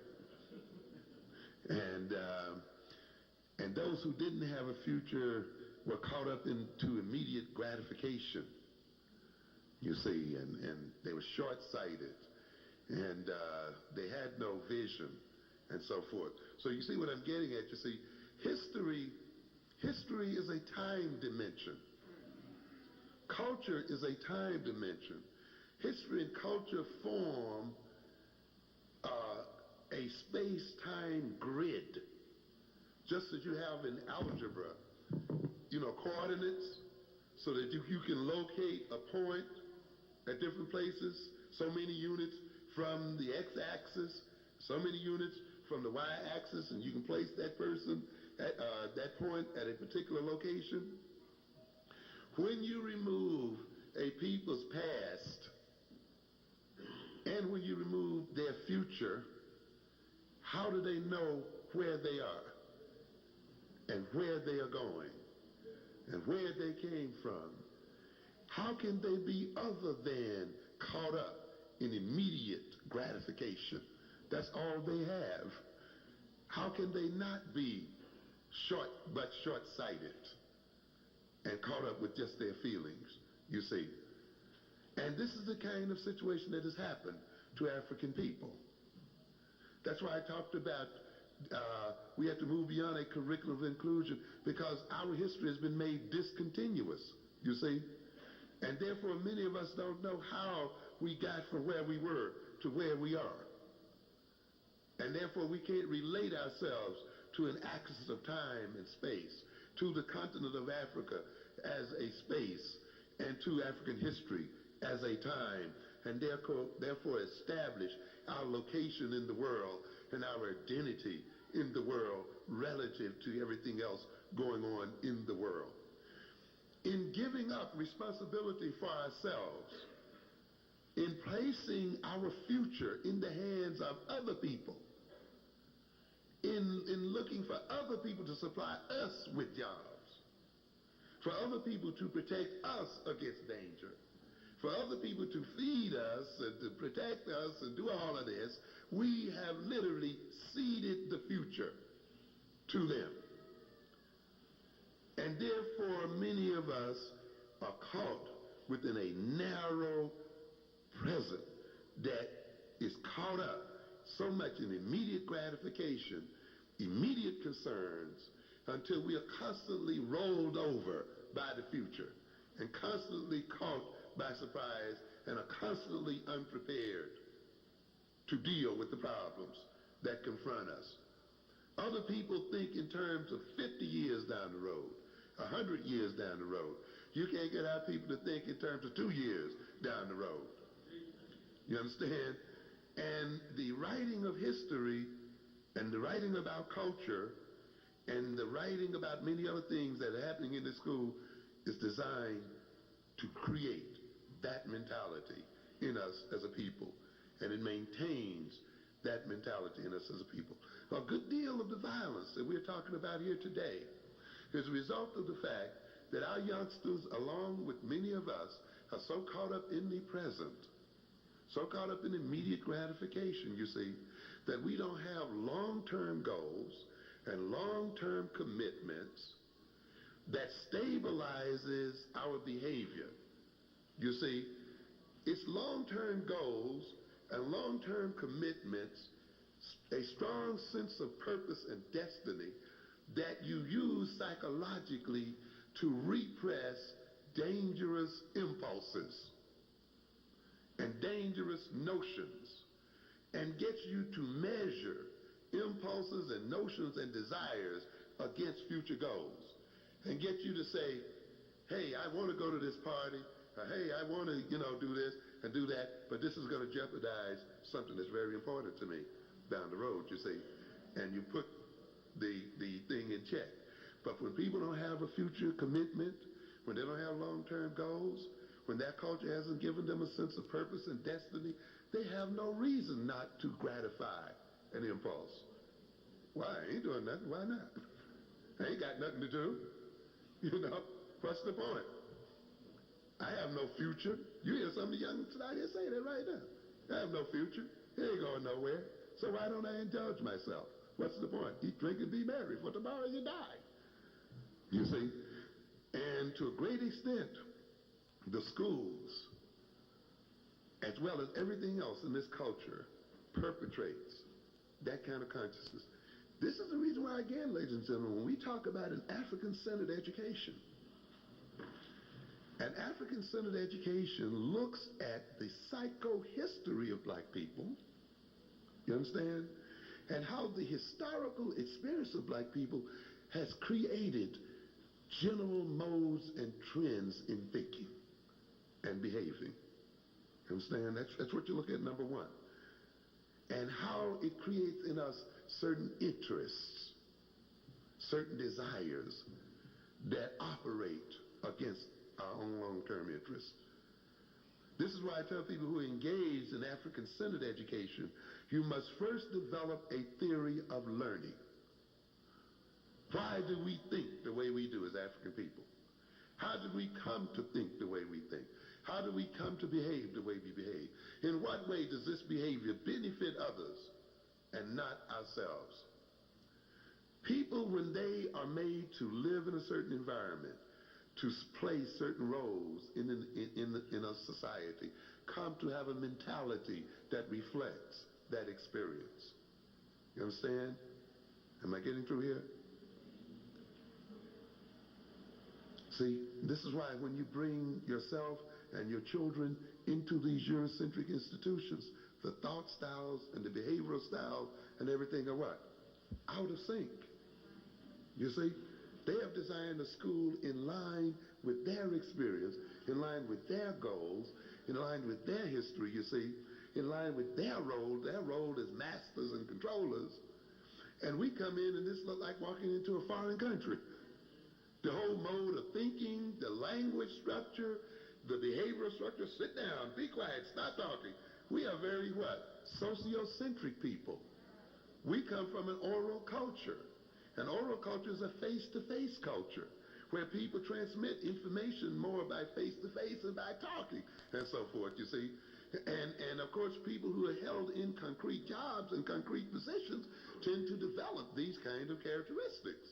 So when they come into a school that's designed for people who are part of a literate culture, people who are used to communicating long distances and therefore must be very careful about how words are put together and must be very good at evoking the right images through words because the person isn't right there in front of them, you see. And they don't take for granted that the person understands them immediately and so forth. And you can see then why a lot of us have problems, you understand? An African-centered theory must understand this. This is why then when you look at the experience of our people, you look then at the fact that we have a certain kind of learning style, not because we're African, but because of our experience. Now you develop a theory of learning, a theory of behavior. See, that's the reason why I said earlier, you got to get rid of these labels, because see, these labels come from somewhere else. You got to develop a theory of time. How do you say you want your children to learn the same thing at the same point, it's in the same amount, and then you say they come from the project and they come from this place and that place, right? And they have all these emotional things to deal with, and yet they must learn everything the white child learns at the same unit of time. That's failure right there. If the school is appropriately designed, it will restructure school time, class time, a whole lot of other things to be appropriate to the people. Then you wouldn't have to talk about remedial education. You're talking about giving children the appropriate amount of time for them to solve problems, you see.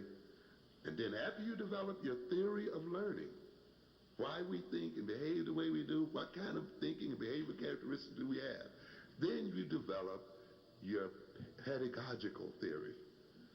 How do you teach to this particular style? And how do you take your people from A to B? You see, and if your goal then is nation building, economic development, and the other kind of stuff, then you know where you want to go, what they must learn, what kind of characteristics must be developed. You know what is there. Now you develop a theory and a means of what? Moving them through the transition into the other side. And so that's the reason why I tell people then, if you're talking about an African-centered education, you're talking about drastic changes, not only in the content of education, but in the whole mode and design of the educational process. That's why before you start designing curricula and these kind of things, you must first come to know who the hell you are and how you came to be what you are and how other people have operated to create us for their own interest and how now we got to recreate ourselves in our own interest. I'm sorry for the lengthy answer, but you just provided me with an opportunity here with something I don't want to get across because I think it's very important. Yes, sir. I would just like to just ask you a question. You mentioned earlier about people need to read some real history as far as America. Did you see the 60 Minutes, I think it was about 2 weeks ago, and they were talking about the triad? I didn't see it, but I'm familiar with the triad. Okay. And I noticed in there they were saying that the triad has moved into North America and was taking over the drug trade. At the same time, the triad, according to, I don't know if Mike, one of them was saying, talking about, that the triad is also in collusion with, in their words, the communists in China. Yes. And they, as far as the currency, money going back, to move in to when China takes over Hong Kong in 1997. Yes. Yeah. Yes. I just want to ask you one follow-up because you mentioned something about prohibition earlier, and how it so a lot of the violence stopped when there's gang wars and all of that. Once prohibition was repealed, alcohol was maybe just centered in certain people's hands, right? Who controlled basically distribution of alcohol in not only in Dallas but in the country. How do you see, let's say that, because I think it's going to be a major move to legalize drugs, per se. Yeah. My question is who's going to control that? Only because it's going to be legal.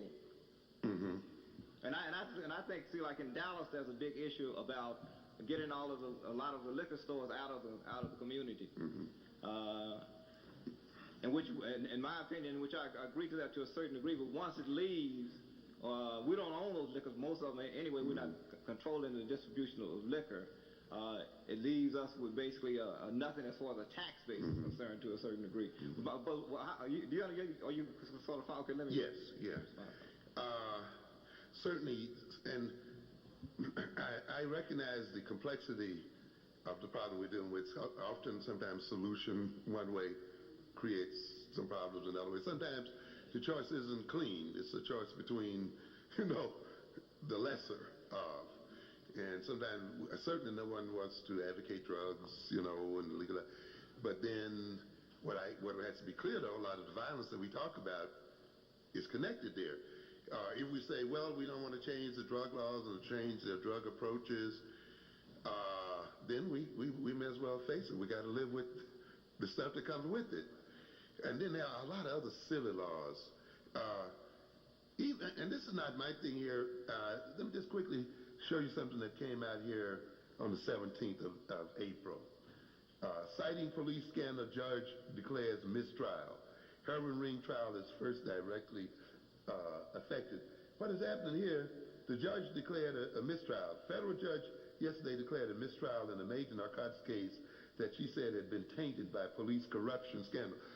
Prohibition corrupts police, it corrupts government, it corrupts the whole society. Even those who don't take drugs often are corrupted in the long run by prohibition. Every week, the government reveals new allegations of misconduct involving an ever-widening circle of police officers over an even longer period of time. So the very forces we're depending on to protect us against the influx of drugs, is itself being corrupted and done in. And so we're going to have to come to some kind of hard decision about what is going on here. 3 members of the elite unit were accused in March of stealing heroin from drug dealers and selling it for $25,000. And several task force agents have been reassigned because of the scandal. Some of them here stole about $80,000. And of course, some of these guys are turning right around and these cops are selling drugs in the black community and having our youngsters to sell drugs. which is a whole nother thing I couldn't get with here tonight, you see, of how this criminal justice system creates a class of criminals that cooperates with those in power. You see, and serves as their instrument of illegality within the community itself. So while they are looking clean and being clean, they have our young men out here as mules and facing all the danger and the other kind of stuff, you see, selling drugs that are enriching them as people. Yet they don't get caught. You don't see them on the TV screens. No one talks about it. The same thing goes on with the guns. Who's selling the guns? How does the law contribute to guns? Do you know you can send to the federal government and get a license to sell guns, ABC? Do you know there are over 250,000, approaching 300,000 licensed gun dealers in this country? All you got to do is write to the federal government and get it. Okay? Millions of guns are sold. So what are we saying here? Look at the law again. What is going on within the structures of society?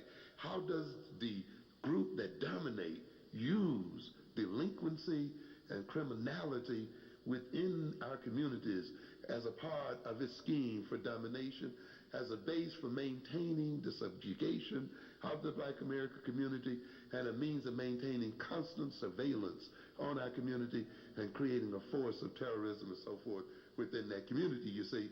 So this is another part of this thing. You see, ladies and gentlemen, these people are afraid we're just going to wake up to what's going on and deal with it for what it is.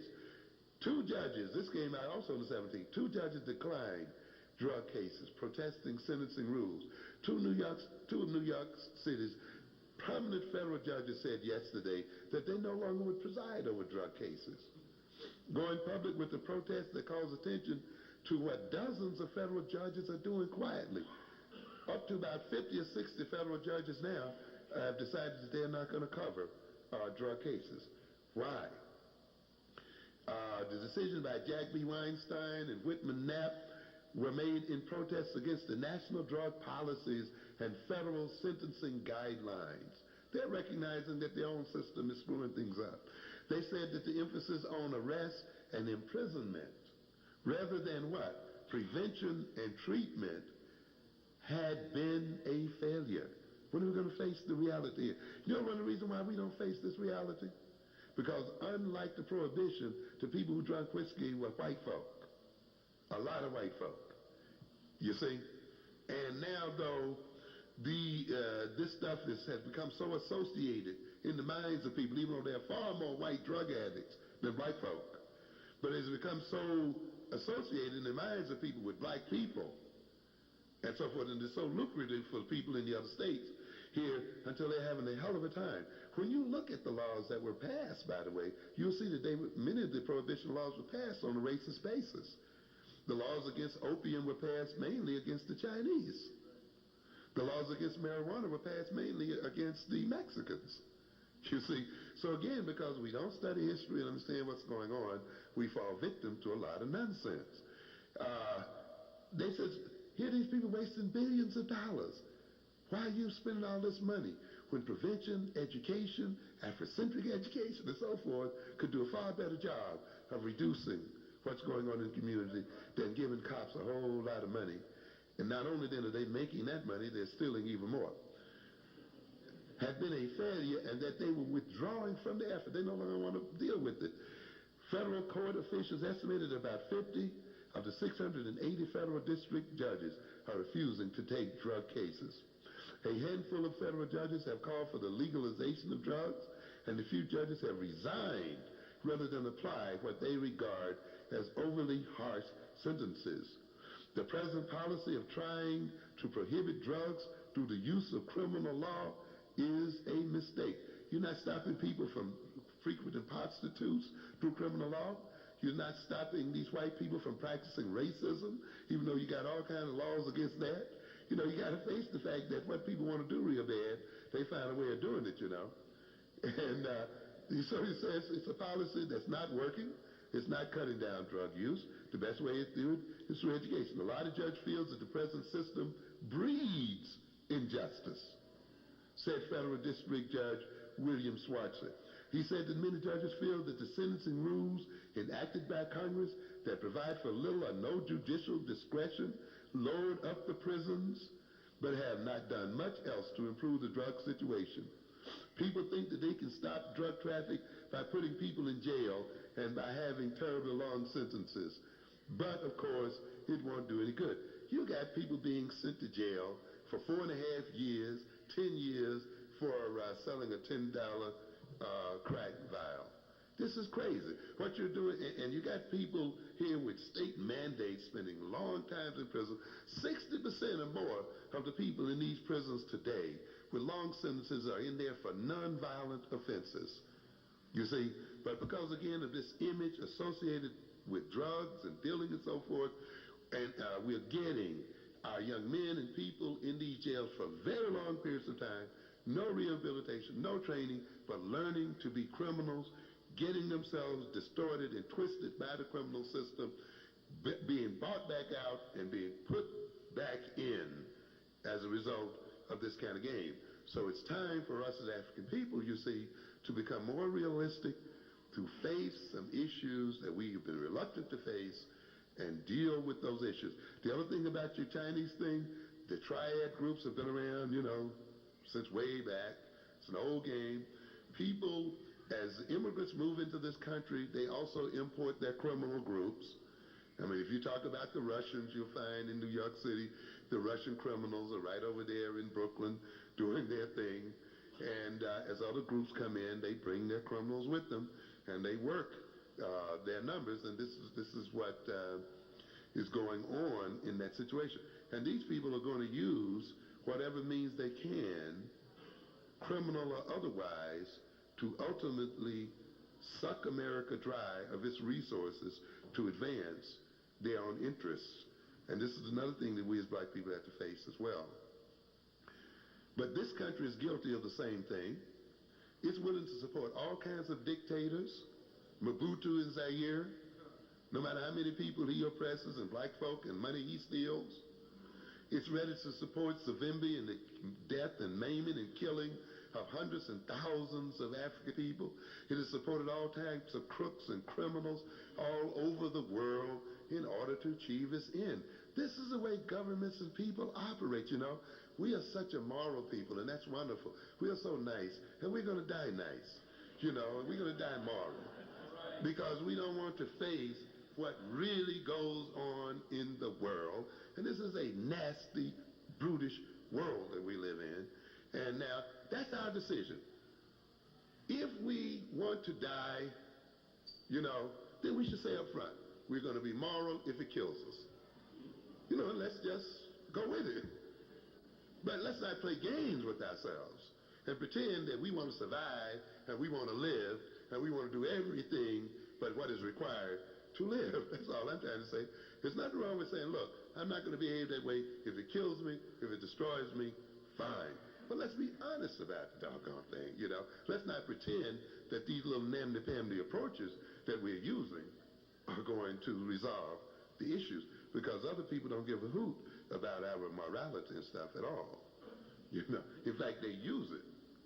When I mentioned about these Koreans earlier, these people, look what they're doing to black folk up there. After all of this sacrifice and enriching of the Koreans, they now said, they came right out on the 22nd of March and said, now that we've got economic power, we want political power, which is the way people do it. I've been trying to tell black people, forget about these politicians and all this other nonsense. Develop economic power first. In a capitalist society, money is power. You do not have power if you do not have money and control of economic resources. I don't care how many people you elect. I don't care how many judges you put on the court bench. You don't have power, I'm telling you. Well, what did I tell you? The more black judges you put on these courts, what happened? The more black men have gone to jail. That's right. Look at it. Yes. They keep up with one another. Each new appointee black on the court, new men going into jailhouse. Has not changed. See, but the black bourgeoisie wants to deceive you. What is it? Vote for me and I'll set you free. You better, shit. It's just the opposite. The more you vote for them, the more you go to jail. That's right. You get mayors, and what do? Preside over the deterioration, destruction of the black community.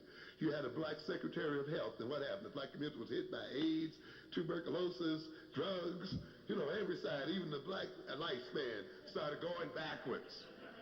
You understand what I'm saying? We got to face reality. You get a black general head in the U.S. Army, what happens? You attack black countries. You know what I'm saying? Let's be real. You get Thurgood Marshall, sit him on the Supreme Court, and what does he do? Grow old watching his struggles do what? Be turned back by the Supreme Court. He got more out of that court as a lawyer than he did as a judge sitting on the bench. You know what I'm saying? But we still go for this okie doke, you see. And we could go from one to the other. You got a black secretary of housing.